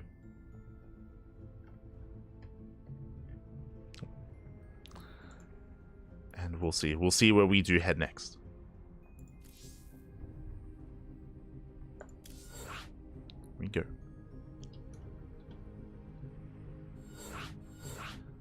So getting into game number 2 here. Gonna be a Whispers of Gold. Let's go. But yeah, a lot of it came down to, if you remember, Jumy, he went for the proxy gateway into 4-gate blink. With that, he was able to deny the third. He denied the third base. If you remember, it was denying the third base and also DTs. They hit the main base and the natural at the same time, and that was the moment when everything swung in favor of Jumy. Unfortunately, Gerald was unable to keep up. With the DT, with the multi-prong harassment. With that, he was pulled apart, and Jumy never really lost momentum from there. Never really lost it. And now we're getting into game number 2. We are getting into game 2, and here we go. We're going to be continuing the series, and spawning in the bottom right-hand corner of Whispers of Gold, we have the Polish Protoss player, the Blue Protoss, representing Streamer Zone down in the series. We'll see if he can bounce back and make a series out of this. It is Gerald. And spawning in the top left-hand corner, we have the German Protoss player, the red Protoss, representing Streamer Zone as they are teammates, leading the series 1-0. It is Jumy. Here we go. Now we go from the largest map of the map pool to the smallest map instead, or actually, I'm not entirely certain if this is smaller than El Dorado, but El Dorado doesn't count. It's fine. It doesn't count anyway, Papi. Don't worry about it. We're loading just Whispers of Gold, a very small map, show rushes and spike ground, and the bases are exposed, the natural, the third, the fourth. They are much more open compared to maps like Ley Lines or Ultra Love, for example, so aggression can be favored. It can be more difficult to defend some of these fringe bases. We'll see how our players open up. As a reminder as well, Jumy last game did go for the initial proxy. This time there's no probe out on the map though. This time everything is looking secure back at home. Everything is looking secure.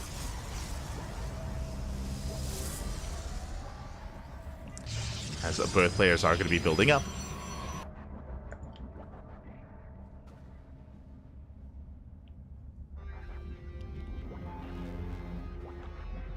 Here we go. Gerald coming in with a probe scout. Jumy, he does send out a probe. It looks like this is going to be for a hidden proxy pylon. I do like the use of this, especially in extended series. In game one, because it was a very real proxy, to go for a fake proxy pylon is just a really good mind game here for Jumy. As Gerald, he confirms that the pylon is missing, and Gerald, I mean, I wouldn't blame him for believing that there is a committed proxy somewhere on the map once again, especially on Whispers of Gold. So we do have a double stalker opener here from Gerald, likewise from Jumy as well. 2 stalkers apiece. Gerald, he moves out with the second probe, so already damage is being done. Already we're losing extra mining time. Gerald, he does scout one of the probes, as it is going to be the scouting probe from Jumy. Likewise, Gerald, he's checking top right. And with both these workers, he might come across the proxy. The scout is denied. But Gerald, he doesn't quite hug the edge of the map. He's still looking for the proxy, looking in the wrong place, and Gerald, he will not find it. Not quite find it, but he will confirm the follow-up attempted expansion. Goes to the pylon block. Yeah, will attempt to block, will attempt to delay. Meanwhile, Stargate opener out of Gerald. Pylon is denied. And you can see Gerald, he's still looking. He's still looking for the pylon. He sends out and fans out 2 more stalkers. He will eventually find this and eventually... Oh, no! He does re-rally. And there we go. He does find the pylon. Now he confirms that there is no real proxy. He can race back. Can now race back home. He can rest easy, and both players now expanding. Jumy does have a slightly faster expansion compared to Gerald. So slightly better economy here for Jumy. And we'll see if Gerald can recover and bounce back. The goal here, the hope at least for Gerald, is to harass with the Oracle. To harass, to get into the mineral lines, to get some probe kills, to catch up.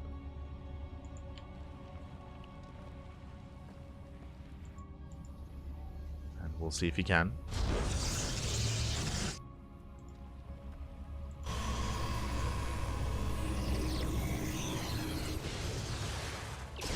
He can. Oracle moves out. Jumy was on patrol, does zone away. Oracle is forced back. Blue Station likewise confirms there's no second Oracle yet. As Gerald, he does bypass the main army. And back at home, Jumy's getting in position. Shield battery is on. Stalkers are likewise in position as well. Blink is on the way. Oh! Oracle taking a lot of hits. Oracle does take a lot of damage. Gerald comes in from behind. Does snipe the sentry. Not bad. Sentry goes down. So Oracle does rotate towards the main. Going for the stasis. Jumy does react in time, does pull away. 1 probe gets caught. So far, so good for Jumy. Oh, second. Oh my god. Second stasis. Oh my god, getting 1 probe. Jumy did pull away. Does pull away, does preserve his workers.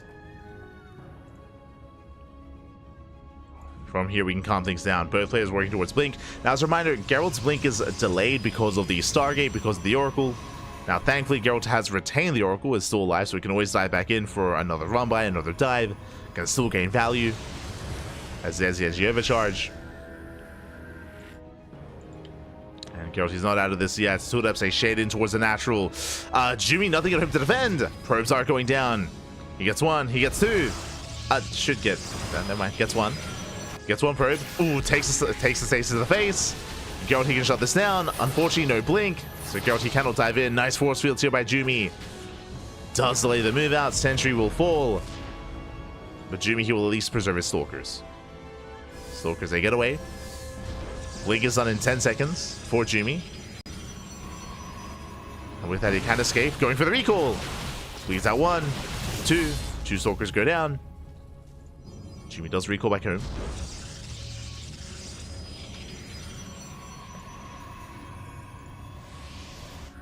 Does recall back.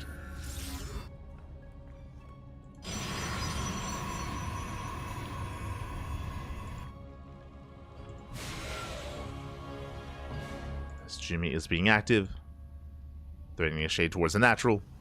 Oh, does commit. Shades on in. Gerald is going to clean him up. Takes down 1, takes down both the depths, but not without losing 2 probes. Likewise, Gerald across the map here. Stasis into the main base. Jumy, he's distracted. Does pull away. Pulls away in time. Third base under fire. Stasis. Oh my god. Doesn't quite go up. Jumy so far. He's holding his own. I don't know as he does run into the stasis. And that means this third base could go down. Yeah, Gerald, he could dive in. Could try to commit here. But now playing it safe. Rotates around. Reinforcing with more Stalkers. Waiting for the rest of his army. Getting his own third. And the stasis is going to run out. Looking at the units tab, Gerald does have a slight Stalker lead. And he will blink into the main. And he just bypasses the main army, goes to the main base instead. Gets a pylon. Gets 1, going for the second. Oh, doesn't quite get it. And Gerald, he's going to be punished. Waiting with the army. Gerald, he commits a little bit harder, bleeding out more Stalkers. Forced out. And that was a better trade for Jumy. Even though Gerald did have more Stalkers, he didn't have all his Stalkers in the main. He left some behind. Gerald is forced back home. Oracle across the map. Into the third. Jumy is keeping up. Stasis going off.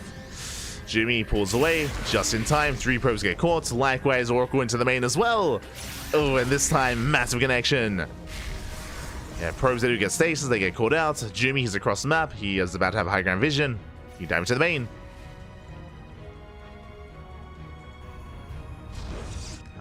Doesn't quite go for it. Not yet. The main army gets spotted by Jumy. He's going for the counterattack. He's going for the natural. It does force a recall. Jumy backs off. Doesn't like his chances. Will retreat from here. DTs into the mineral lines. But there's a cannon here at the natural. And the cannon is set. Likewise, nice warp in here from Jumy. Does wall off. Pylon goes down.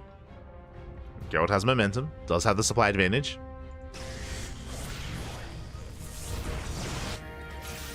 Jumy racing back. Stasis goes off once again, catching out more probes. And despite Gerald being down in workers, I mean, he has had a better economy. And likewise, he goes for the 4th. Gets a pylon.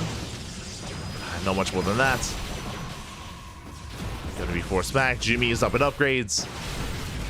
Can now trade Gerald. Gerald does have the higher Stalker count, though. Forcing Jumy back. Jesus, Gerald has been so active here. Non-stop stasis trap, Stalker as well. I mean, Stalker aggression, I mean. Jumy getting a 5th. Gerald getting his 4th up and running.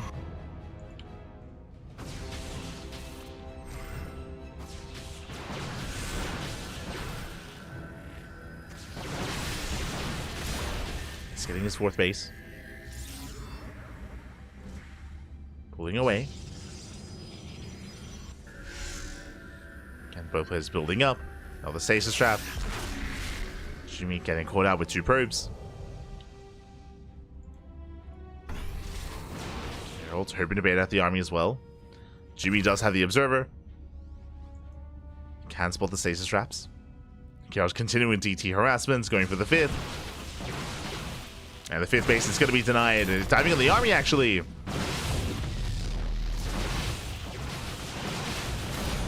side of the army. The base will survive. Charge still on the way here for Jumy.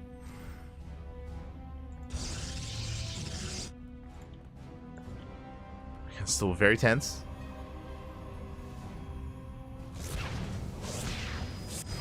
Very tense game state, and Gerald, he still wants that base. He's not going to get it though. Jumy's in position. So far he holds. Likewise DTs that ran into cannons. Jumy's ready for them. He's holding on. Jumy's holding. Both players, they're just calming things down, building up. Gerald getting his own 5th base. Still down a base. Down in workers. But neither player really has any higher form of tech. There are no Archons, for example. There are no Archons, no Disruptors, not yet. And Gerald now taking up, going for Blink DTs. But still very gateway heavy.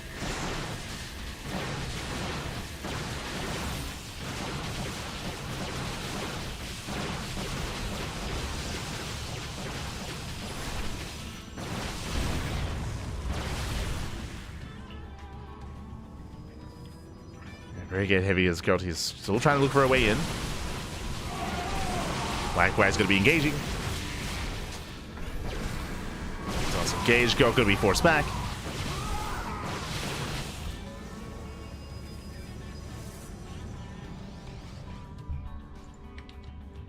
He's going to be forced back here. No major commitments yet. DT is going to get caught out. And no major damage. Jumy does have the supply lead. He's up in Stalkers, even on Zealots. And Gerald, he has no splash damage. He can't really fight head on, not like this. Likewise, Jumy's also up in upgrades. He has +2 compared to the +1 of Gerald.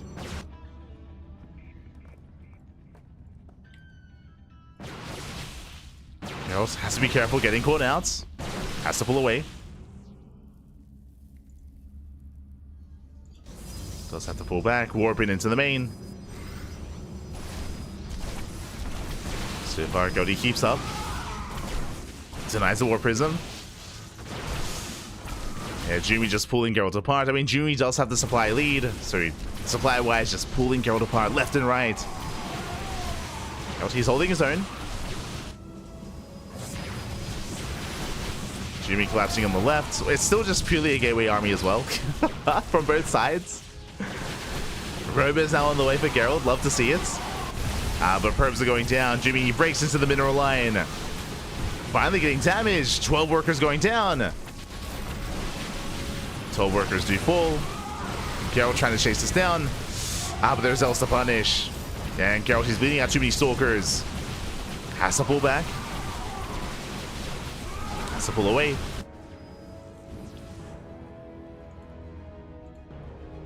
Gerald, he's holding his own. Jumy going for his own Dark Shrine. Love to see it. But still no Templar Archives, no Bay. None of the sorts. Who needs Disruptors? I mean, they'd be nice here. Would be nice. Speaking of Bays on the way, so Jumy going for both tech structures. The Bay and the Dark Shrine. Typically, it's Geralt going for the tech first. Like, I mean, we've seen him time and time again rush into a faster Bay, into faster Disruptors. That is not the case here for Geralt. I mean, his robot just now finished. He's been playing Roboless like the entire time.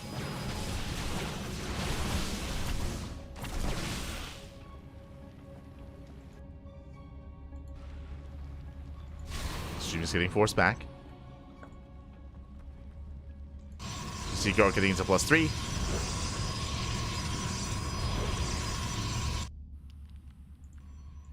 Jumy likewise keeping up.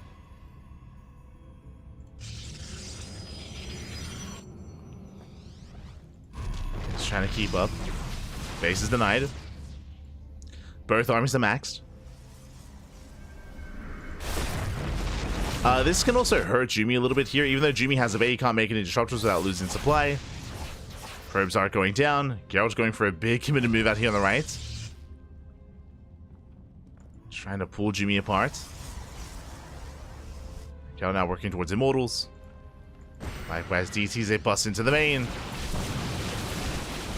Gerald, he can't quite commit in though. He has to respect the army, has to pull back. Gerald's being forced back on both sides. DTs, they get some damage done, but nothing major. Likewise, still no disruptors. As Jumy does force a cancel. Does cancel the expansion. Warpin slips into the main. And Gerald, nothing quite in position. He can try to recall. Speaking of, there's the recall back home. Gerald, he goes for the recall. Likewise, falling back to his cannons. Some better engagements here by Jumy. But Jumy does overextend. Trying to force his way and takes down the Tenacious pylon. Powers the cannons. Warpin gets denied. War Prism gets denied. Gerald defends. He defends back at home. Jumy trying to rally his army together.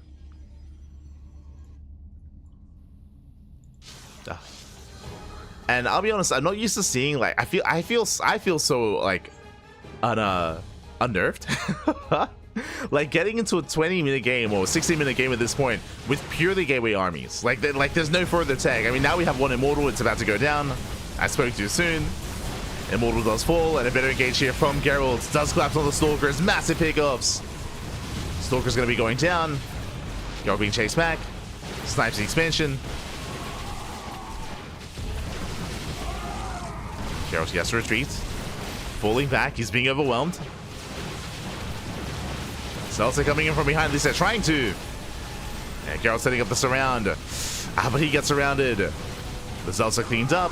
Likewise, DTs, they hit the Dolan base. The cannon goes down. And probes are going to fall thereafter. And finally, damage is being done.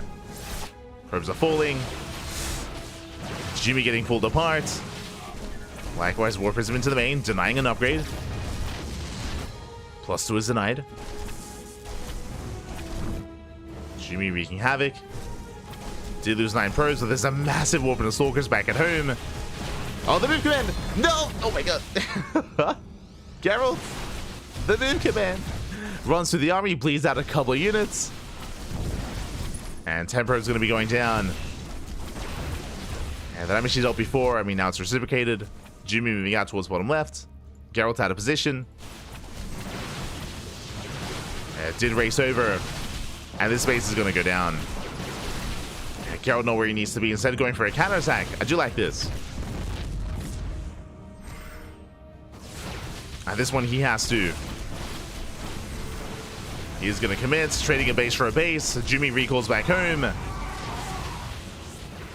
recalls just in time. But Gerald does have the supply lead. Jeez, he has a massive Stalker army. He's got 37 Stalkers. Oh my god. To the 17 of Jumy. He's crazy. 37 Stalkers. Dives on the army. And he's going to be able to break through. Yeah, he's hit critical mass. Almost 40 Stalkers for Gerald. Blinking in. Pushing in towards the natural. Jumy just can't keep up. Does have the better upgrades. He's got 3-3-2. Crazy upgrades for Jumy. Jumy coming in for the surround. Zel's doing a great job buffering. Yeah, Jumy's holding on. He's going to be holding on with a more efficient army. Does buffer. Does force Gerald back. Gerald, he needs reinforcements. And again, they're coming. They're on the way. But Jumy holds. Jumy, he does hold on.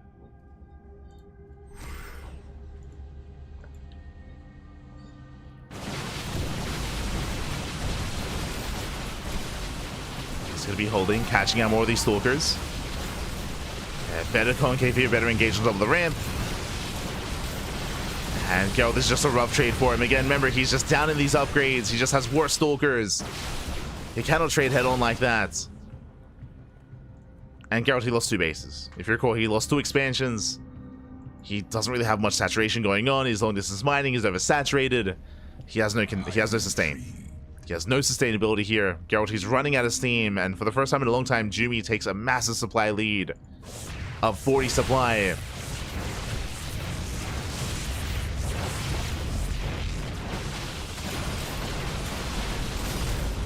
And it does corner the army, forces the recall.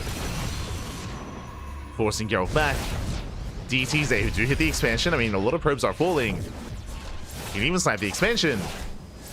But does Jumy care? At this point, does he care, Pat? He dives in. going for the kill, going for the third. Zelse busts into the mineral line. And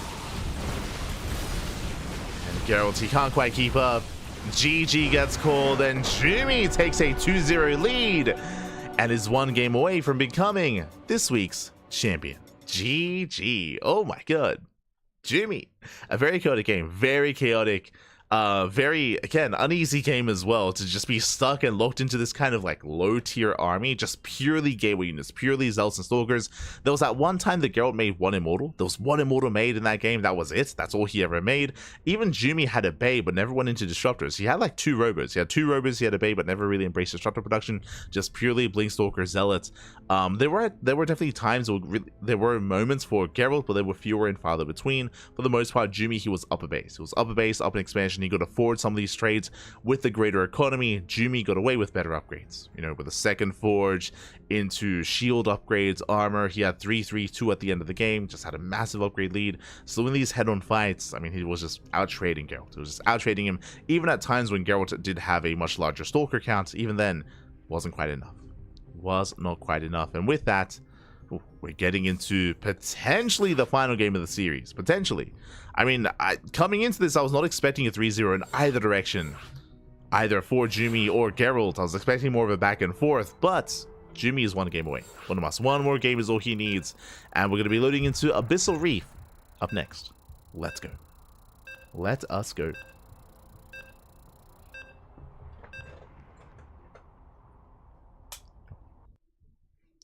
Gerald has been holding on pretty damn well, but it looks like it's over soon. Yeah, it's one of those things where Gerald, he was perpetually like behind in the economy, behind in bases, down in upgrades. Despite that, he was holding his own for so long in that game, which was impressive, but was having a bit of a harder time really gaining much momentum. And with that, we're now getting into game number 3, and spawning in the bottom right hand corner of Abyssal Reef, we have the Polish Protoss player, the blue Protoss, representing Streamer Zone. Down in the series, down heavily here. He has to fight back here and now to have a chance in this series, in this match. It is Gerald. And spawning in the top left-hand corner, we have his opponent. We have the German Protoss player, the red Protoss, representing Streamer Zone, as they are teammates, leading the series 2-0, one game away from taking the entire series and becoming our champion. It is Jumy. Will we see the proxy, bro? It's possible. I mean, Jumy has gone for a proxy pylon every game so far. In game 1, we had a committed proxy Stargate. In game 2, we did see a fake out of Jumy, going for a fake proxy pylon instead. We'll see if this time it's real or another fake out. So we are loading into Abyssal Reef. Abyssal Reef is one of the larger maps in the map pool. Very large map, long rush distance by ground, a lot of bases to be taken, very defendable bases as well. If we wanted to enter a more standard back and forth mid game, I do think this is the game to do it on. You know, to embrace 3-4 base saturation, getting into a higher disruptor count, Archons, Immortals. I do feel like Gerald should be a little bit more comfortable on a larger map like this, but we'll see. The pressure is on. The pressure is on. Something we should also emphasize as well, is that both Jumy and Gerald are very sleep deprived, very much so. It's like, what, 4 a.m. in the morning for them, and they were both like a little bit exasperated in the chat coming into this. I was giving them praise. I was definitely thanking them for competing at such a rough time zone, and they were like, we're all good. We're oh no. You can definitely tell that they're definitely tired, definitely out of it a little bit. It's all good. Especially Gerald, as Gerald, this is his second tournament of the day. Jumy less so. Jumy was streaming before this, true. He was streaming. He was laddering. But Gerald has been competing all day. In the morning and in the evening. So definitely a battle of endurance here for both players. Who's the bigger degen? So now we are going to be settling in. It is going to be a 2-gate opener out of Gerald. Likewise, 2-gate opener out of Jumy. This time the second pylon was placed in the main. This time there is no fake or real proxy pylon. Ooh, the pylon will complete for Gerald. That will delay the expansion a little bit longer. And Gerald should be taking his own. So slightly faster expansion for Gerald. Next is going to be on the way. Jumy back at home. His own base is going to be delayed. Going to be a delayed expansion. Hallucination moves out. Gerald making sure that there is no hidden tech. To make sure that there is going to be an expansion. To make sure there's no one base all in. So Gerald, he does confirm. does rotate around, and does get eyes on the Nexus. So Gerald is fully aware of what's going on. Likewise, Jumy going to be poking up the ramp. Gerald is in position. More importantly, he has force fields. He has force fields. It's a very narrow ramp. One force field is all you need to slice up the army. So Gerald is very secure. There's a reason why we mentioned before this map is known for mid to late game. Just because it's so difficult to really break a player on 2 and 3 bases. It's very defendable. It is very defendable here. As Gerald, he's taking up towards the Twilight Council. Likewise, so is Jumy. He breaks out the force fields. And he shuts down one of those stalkers. Does get picked up. Very nicely done. Very nice damage. Gerald, he picks up a stalker. Likewise, back at home, we have Blink on the way. And I would imagine that Gerald's headed in the same direction. Hallucination will confirm. Does get eyes on Blink. I'm sure Gerald too was tempted to go for a Dark Shrine, but Blink is on the way. And Gerald is setting up for an expand. Now, as Gerald is setting up for a third base, we have Jumy going for a faster forge. We saw last game, we did take notice that Jumy was very far ahead in upgrades. And with this faster forge, he will have a lead in upgrades once again. We'll have a lead. Gerald moves out. Vying for map control, runs into the main army. Nice force fields once again, locking down Jumy. Gets another stalker. At the same time, Jumy, he shades into the natural, 2 adepts taking 1-shot probes, and he forces a recall. And the recall forces another the recall on recall, love to see it. Jumy races back home, so did Gerald. Both players back off. Gerald is going to be the first to expand. Oh no, actually slightly later.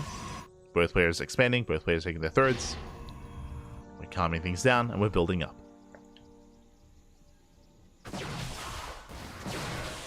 As the reps, they do get caught out. Jumy forcing them back. As Gerald does shade away. Does save the adepts. And Gerald just now going for his own forge. Again, he's going to be slightly behind in those upgrades. But he will be trying to keep up.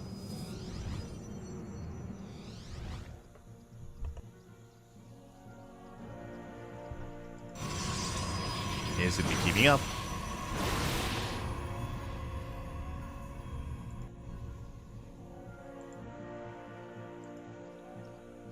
So far, so good. And now we can calm things down. Both players are expanding, they're saturating their bases, building up their gate counts. They have an age gate set up here from Jumy. Gerald does confirm. And now we can settle in. And again, this is the other big advantage of the current modern age of PvP, is the non-stop hallucination scouts. They can make sure that they're saturating, that they're probing, they're expanding. Jumy setting up a proxy on the right-hand side. And Gerald, he does scouts, does confirm. Does get eyes on the proxy, will force a cancel. Nicely done. Likewise, our players are taking up. Charge going to be on the way. +2 does begin for Jumy. Getting into immortal production, and I can already see it here that Gerald, I'm sure he's planning to go into those disruptors. It's a tech structure that Gerald has avoided this entire series. I mean, again, game 1 and game 2 were just a little bit too intense for that sort of thing. But Gerald should have the breathing room to take up in that direction into disruptors. 2 probe kills at the third. 2 workers go down. Gerald pulling away.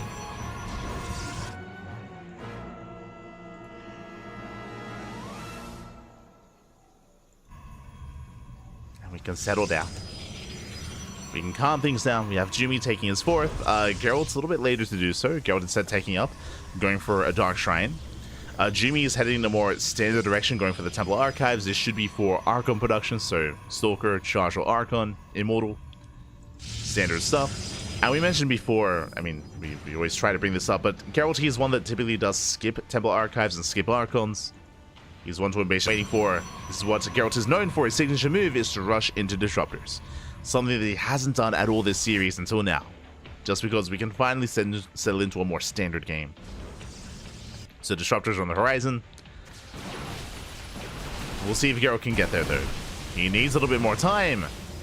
The base still on the way. Jumy, massive warp in, coming in with more Zealots, more Archons. And there is a window. True, there is a window in time where Jumy has a Charged Archon Stalker, and Gerald does not have Disruptors. So Gerald is vulnerable. He is vulnerable. And Jumy, can you go for the kill? Knocking down those rocks. Pushing towards the fourth. Another wave of reinforcements. Another Archon on the way. Jumy set up for a flank. Set up for a surround. Geralt is down in supply. And Jumy, he has +2 over his opponent. He has the upgrades. He has the army. He's going in. And there is a shield battery. There's a cannon. Energy overcharge is going to be available as well. Zealots are going to be melting. But the Archons are holding their own. So far, Jumy pushing forward, and he will take down the expansion. Yeah, the Nexus is going to fall. That's really all that Jumy wanted. Deny the base, maintain a greater economy, and be perpetually ahead. Love to see it. Beautiful. Nova's going to be upon us. We're getting there. As Jumy does threaten to dive into the main. Likewise, rotating over. So far, Gerald is keeping up.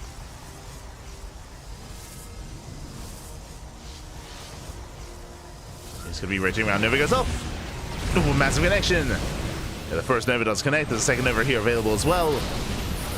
Gerald is holding onto it. Does run away. Likewise, Prism in towards that third. Oh, sorry, in towards the fourth. Third even. But Gerald, he will defend. He shuts down. He denies the warp in. One Disruptor goes down. Nice target firing here out of Jumy. He gets one. But it's not going to be enough. Yeah, Gerald, he can just dive in. He can chase this down. The Novas are brutal. The Prism going down as well. And Jumy, he will lose everything. The Immortals, the Archons, he barely escapes with some army. Behind this, going into his own Disruptors, but Gerald has momentum. Heavily in his favor. He's up 30 supply. And he can soon move out. Now, what I was saying earlier about Gerald, it now applies to Jumy, where even though Jumy is down in supply, I mean, he has Disruptors. So he can pop off. He can bounce back. With some well-placed Novas. So this can still go either way.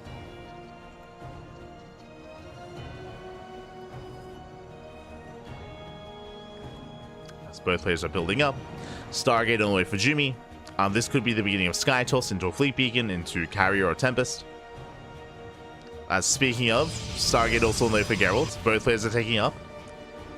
Both players are thinking about Sky Toss. Nova goes up. Oh, Gerald not paying attention. Massive Nova, massive connection. Once again, grazing those Stalkers. Jumy will lose one Disruptor, but that was worth it. Was worth it for Jumy. Nova's turning away. Oh. No major connection. Jumy forced to cancel. But he's working on his 6th. Both players being active. Gerald coming in from behind. Going for a DT counterattack. Oh, nice connection. Gerald takes down 2 Disruptors. Another Nova connects. Yeah, the Novas are popping up. Jumy losing every single Disruptor here. That was what? 4 Disruptors going down. He's down to 1. Some brutal losses. Oh, sorry, 3 Disruptors going down. 1 left for Jumy. He chases him down, takes down the Archon. Nice snipe. Gerald is now on 7 Disruptors compared to the 2 of Jumy. Ay, ay, ay. So a very chaotic fight. Did go the way of Gerald. Meanwhile, DTs, they do get across the map. They blink in, and they go for the cannon. Cannon goes down, mineral line as well. Jumy getting torn apart. He's going for his own counterattack. And he has to commit. Gerald out of position is racing back home. 5th base goes down. It takes a long time here for Gerald to respond. He is racing back. Oh, second guessing himself. Nova's going up. No major connections. Oh, better towards the end. Gerald hopefully ideally trying to collapse on this army. He's maxed out. Doesn't quite get this round he was hoping for. Nova connects. But again, Jumy just doesn't really have much left to work with. Nice blink here from Gerald. Takes down the final disruptor. Mothership is on the way for Jumy. For Gerald as well. Let's go. Jumy slightly ahead. When it comes to this mothership timing, I mean. But Jumy, he can't hold on to these expansions. It's not going to happen. Base is going to fall. Gerald's still in control.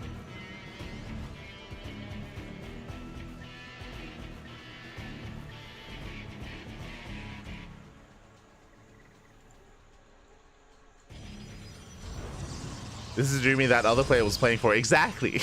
I like it. I like it. The other player was playing for Jumy, and this is Jumy. Confirmed. His debut pack. Oh my god, as Gerald, he will snipe the expansion. Nexus goes down.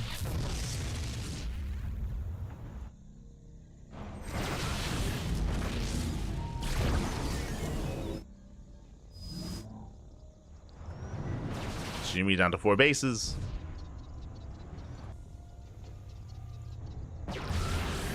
Oh! Ooh, as Jumy does take the Novas to the face, a bit of a trade there. Gerald is the first to max out. Prism into the main. Because Gerald is maxed, he doesn't really have much to warp in. Warping in 2 DTs. Tempest has arrived, getting into Sky Toss. Minami's going to be engaging. Oh! Never goes up. Nice connection. Takes down 3 disruptors. 3 disruptors go down. Meanwhile, DT's racing across the map. The Novas, they go up. Oh my god, massive connections. Jumy was distracted. And was paying attention elsewhere. Gonna be torn apart. Both players activated cloak. Both players disengaging. Or I should say, Gerald disengaging. Goes to the slow zone. And again, Gerald, he is quick to remax. He was stuck at home, stuck defending, but now we can move out. So he can move out with Tempest, with his Stalkers. You have Tectonic Destabilizers finishing up as well. Making 2 Tempests at a time.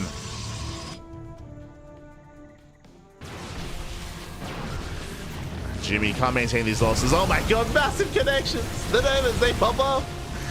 And this is the girl we've been waiting for in this series. Finally, he has his disruptors. He does what he does best. The Novas, Pappy, they've been crazy. GG, well played, and Gerald, he will fight back. He will put a point on the board. GG. Whew. Oh my god.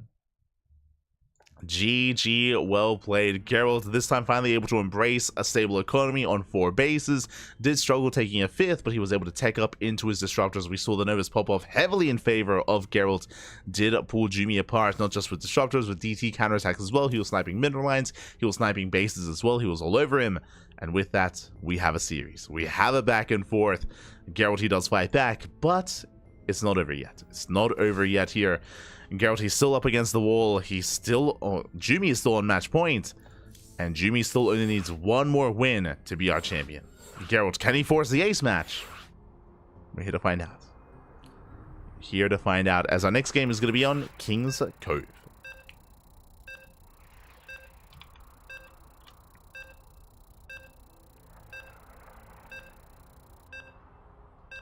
There we go.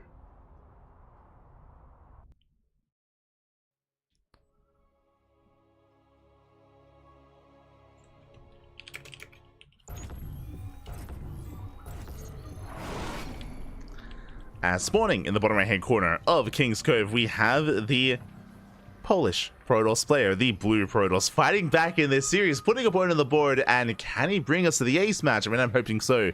I'm a little bit greedy like that. Would love to see an ace match, would love to see a game 5, but the pressure is on. We have the Polish Protoss player for Streamer Zone. It is Gerald.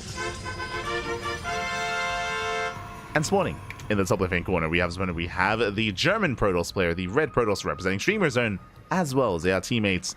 1 game away from becoming this week's champion. It is Jumy.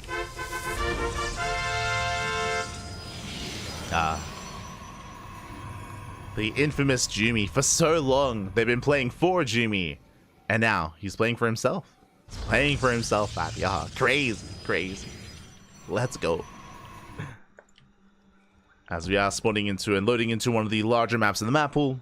Not as large as Abyssal Reef, I should emphasize that, but a large map nonetheless, a lot of bases to be taken. What I will say though, the biggest difference between King's Cove and Abyssal Reef is how exposed the 4th and 5th base are. Unlike Abyssal Reef, the 4th and 5th base are much more exposed, they're much more vulnerable, they're much more exposed to the elements themselves, and as a result, it can be more difficult to actually maintain those bases, especially if you do not have map control. So we'll see how aggressive our players are going to be. Probe dips in. Is going to be a 2-gate opener here from Jumy. And he does move out of the probe, going for another proxy pylon. We've seen this almost every single game this series. We didn't see this on Abyssal Reef, but we saw it in Game 1 and Game 2. And it looks like a fake proxy pylon. Jumy hoping to force an overreaction from Gerald. Gerald, he scouts, he confirms, and he goes for his own proxy pylon in the main. Let's go. The call is coming from it's coming from inside the house. Does Jumy realize what's going on? Does he scout? For now, he's focusing on chasing down that probe, going for his 2-gate opener, Stalker into his own sentry. Likewise, back at home, double Stalker opener out of Gerald, something much more aggressive, something much more assertive. Again, he doesn't really know what's going on. And Jumy goes for his own pylon next to the pylon of Gerald's, and with that, he knows. He's aware of what's going on. This pylon should be shut down. And you can see Jumy does reroute, does rally over towards the corner of his main. We'll catch the pylon.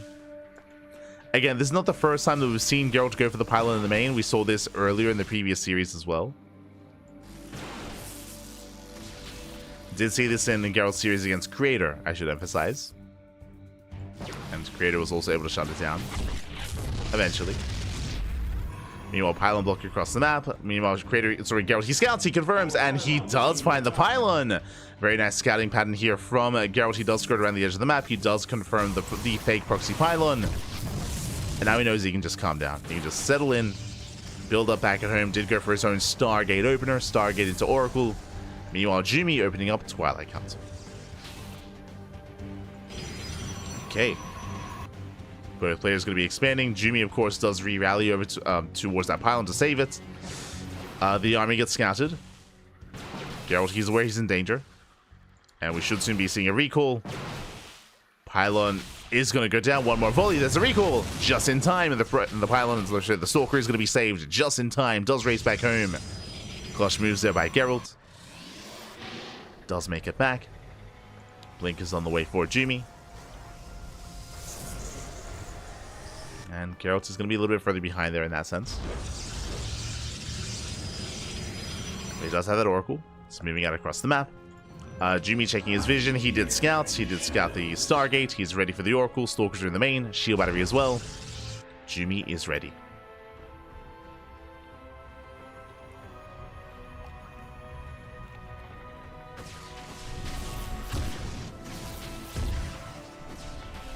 Jumy's ready in the main. We'll lose 2 probes, and Gerald not losing much hull damage. Not bad. Not sustaining much hull damage. Oh, I spoke too soon. Goes for a second round. Goes for another dive. Takes a lot more damage. We'll get 4 probes in total. Not bad. It does survive. Does barely make it out. Jumy trying to hunt him down. Not quite able to. Jumy setting up his own proxy pylon. I imagine setting up his own proxy gateway. How many gates does he have? 2 gates back at home. Blink is almost done, and we are setting up for a proxy 3rd gateway. Oh boy. Jumy is going to be the aggressor. Meanwhile, Gerald stuck at home. Doesn't deny the hallucination. Jumy slips in. Blink is on the way. Jumy's is about to finish.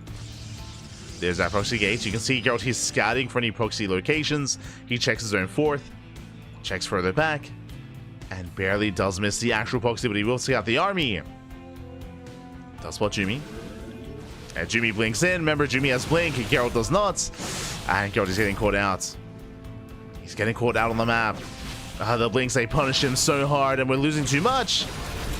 And could this be it? That's how many, that's 4 Stalkers going down. 2 Stalkers left. Jumy chasing him down. We're down to 1. The final Stalker barely does get away. Jumy baits out the stasis. Nice moves here out of Jumy. And he goes for the dive. And Gerald, he's in so much trouble. The boys are being pulled. He's trying to hold on. Shield battery putting in a lot of work as well. There's the NG overcharge. but it's still 6 Stalkers. Still double the Stalker count. Reinforcements are on the way. Gerald does have the defender's advantage, but it might just be too much. Shield battery is going to be going down. Backup shield battery on the way. Gerald just trying to buy time, but he's still down to 3 Stalkers. Almost 2. And Jumy, he may have just done it. Again, it was just adventurous for Gerald to be active like that out on the map. He was caught out. He was caught with his pants down. And Jumy, he's going to clean this up. I was hoping for an ace match. I was hoping for a game 5. Gerald was setting up his own proxy as well, but he's being overwhelmed. Gerald, he has his own Dark Shrine. It's halfway done, but it's not going to finish in time. Gerald even depowering the gateways is not going to let them finish. Yeah, he's not going to let them be repowered. Focusing down the pylons. Focuses back the Stalkers as well. Gets 12 probe kills. The gateways are repowered. One of them goes down. And Jumy behind this is just expanding. Just expanding. He's taking up. Forge is on the way. Jumy's still with an overwhelming army. And Gerald, he's down to 4 Stalkers. Down to 3. Down to 3 Stalkers. Boys are being pulled. He can barely lose any workers to begin with. And he will lose that economy. And barely had one as well. Yeah, 8 probe kills. And Gerald, he's on his last legs. The Dark Shrine is done. He can try to warp in some DTs, but he has no gas. No, he has no gas. Stasis towards the natural, doing what he can. Oh, nice stasis. Stasis does pop off. GT busts into the main. Probes are going down. Gerald doing whatever he can. But GG gets called. And Jumy, he will take the series 3-1, becoming, for the first time, this week's Tenacious Turtle Tussle champion. GG. Jumy doing it himself this time. Let's go. GG, well played. Jumy, he does take the series again. Shout out to both Jumy, Gerald, and all the other European players that did compete in tonight's tournament. Just because it is a terrible time in Europe. It's not too amazing. Let me just double check.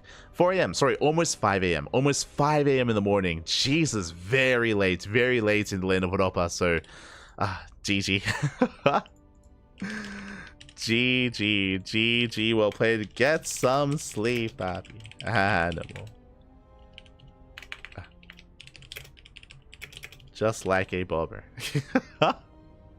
GG, well played. Jumy, he's like, good night. He's like, yes, get some sleep. GG, well played. Jumy will take it. Very impressive stuff. Honestly, when we refer to the European Pro Tour scene, I do rate players like Gerald and Cristiano quite highly. So for Jumy to bring him down in the PvP was very impressive, especially in the best of 5. It was a very chaotic best of 5 is what I will say. Both game 1, game 2, and game 4. Game 3 was much more standard, and we got to see Gerald get into his own rhythm and get into his own game. Get into what he does best. Oh, God. Get into what he does best. I was like, get some sleep. You're an animal. You're just like a bobber. He's like, just like a bobber. God damn it. GG, well played. But yeah, Jumy, very impressive stuff here tonight. Taking down mainly Protoss players. Exclamation mark B in the chat if you guys want to have a look back at yourselves. Yeah, 540. Jesus, so late in Europe. Oh my God. But Jumy, he was able to bring down Dolan and went to the ace match. If you recall, Jumy did go to the ace match because Dolan was honestly a very close series between Jumy and Dolan. Likewise, Jumy was able to take down Shameless 2-0 and Gerald 3-1 as well, flexing his PvP and looking quite strong in his PvT as well. So very nice run, nice performance. Gerald likewise took down Rebellion and Nick Racked, but did fall to Jumy here at the end of the night. Always the bridesmaid, never the bride. I mean, still a really good performance today out of Gerald. Did take 2 second places. Earlier today, he came 2nd in Sparkling Tuna Cup, and now he comes 2nd in the Tenacious Turtle Tussle as well. Still very nice performance, and we do wish Gerald the best of luck in bed. as he does go to sleep. That's what I get some sleep, Pappy. Get some sleep. Aye. Get some veg. As it is very, very late in Europe. And thank you so much. Thank you so much for competing. Thanks so much for taking part. If you enjoyed this event, if you enjoyed this broadcast, do consider following the channel. We are live on a daily basis, and this is a bi-weekly tournament. Every 2 weeks, every fortnight, we do host the Tenacious Tussle. And not just that, but again, it is funded by some very passionate people out there. Mark BT has been sponsoring this event, and alongside Mark BT, we have had some very, very generous donations by Proto-Stegosaurus as well. Exclamation mark Maturino in the chat if you guys want to donate yourselves. But Proto-Stegosaurus did pledge another 75 USD to the event, so much love here to Stegosaurus. Likewise, big shout to Mark BT as well. And this was the final Tenacious Tussle of the year of 2024.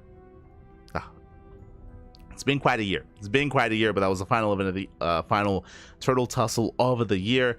Again, we are going to be taking New Year's Eve, New Year's Day, and Christmas Eve and Christmas Day off. So there's a kind of like next week, kind of Tuesday, Wednesday, Thursday time slots. So we are going to be taking those days off. We will not be taking part in our tournaments. I'm going to say we're taking them off. I believe we are still going to be casting on New Year's Eve and New Year's Day. But at least we'll be holding off on running our tournaments, just to allow players to get some rest and enjoy the holidays with their families and take some time off at the end of the year. That's the plan, at least. That's the hope. So again, hope everyone enjoys their time off. Hope everyone enjoys their holidays, whether you celebrate them or not. Hope you enjoy the end of the year. And thank you so much. Thanks so much for tuning in. Thank you so much for taking part. If you want to follow us, if you want to tune into more of the CranKy Ducklings, exclamation mark socials in the chat. We do post whenever we go live on Twitter, Facebook, Instagram, YouTube, and Discord. All things CranKy Ducklings. We have a Mastodon. We have a Blue Sky. All things CranKy Ducklings. We even have a TikTok. We should probably add that as well. But we do have a TikTok where we have been posting some clips of some highlight moments in StarCraft during our cast, during our broadcasts. Otherwise, thank you. Otherwise, thanks so much. Do appreciate the support. We are going to be live once again in 5 hours. In 6 hours. In 6 hours time, we are going to be live with the Pondcast. That is our weekly talk show, going over all the news of StarCraft, all the recent news, all the recent results, and any upcoming projects here in the scene, in the StarCraft scene. So if you're interested, do tune in 5 hours. We're going to be live, 6 hours. We're going to be live here on the channel. Myself, Kura, and Yaku, all discussing the week of StarCraft, so plenty of news to come. Likewise, our next tournament broadcast is going to be tomorrow. Let me just quickly double check our calendar. But tomorrow is going to be, I believe, the show match between La Comunidad Latino America and MC. MC, of course, Minchel himself, the boss toss, if you will. He has recently been having a bit of a resurgence, competing in StarCraft Evolution, and we do have some StarCraft Evolution show matches with MC. Gonna be a lot of fun. Again, that's gonna be tomorrow in over 24 hours. Otherwise, thanks so much. Thanks so much for tuning in. Thanks so much for taking part. Hope you'll enjoy yourselves. Again, do follow us if you want to be notified when we go live. And with that, we're heading off. I'm also giga tired. I did not get a little sleep here tonight, so gonna be getting some rest myself. Just getting ready for the podcast later on. Stick around, we're gonna be giving another StarCraft streamer a raid. I'm not too sure who is live at the moment. We'll find someone to raid. I know a lot of the European scene has already gone to bed. I know it's getting quite late in the Americas as well. So we'll find someone. We will find someone. Otherwise, thanks for watching. Thanks for the support, and we'll see you guys tomorrow or later tonight for some more StarCraft action. Otherwise, thank you. We do appreciate the support. Likewise, if you want to support us even further, you can do so via Patreon. You can see our next goal, actually, just underneath Jumy's name. We do host and fund a lot of our events via Patreon, like Sparkling Tuna Cup, Sea Duckling Open, and Master Swan Open as well. So Patreon is the place to be. We recently reached our latest milestone and stretch goal to boost the prize pool, and the next stretch goal is to pay out top 4. Top 4 do get paid out at 400 USD a month. We're almost there. We appreciate all the patrons. Thank you so much, all of our patrons, and yeah, help us reach that goal in the coming year. In 2025, that's the hope at least. That's the hope. Otherwise, see you guys next time. Until then, ciao. Hasta luego, papi. Ciao, papi. Ciao. Hasta luego.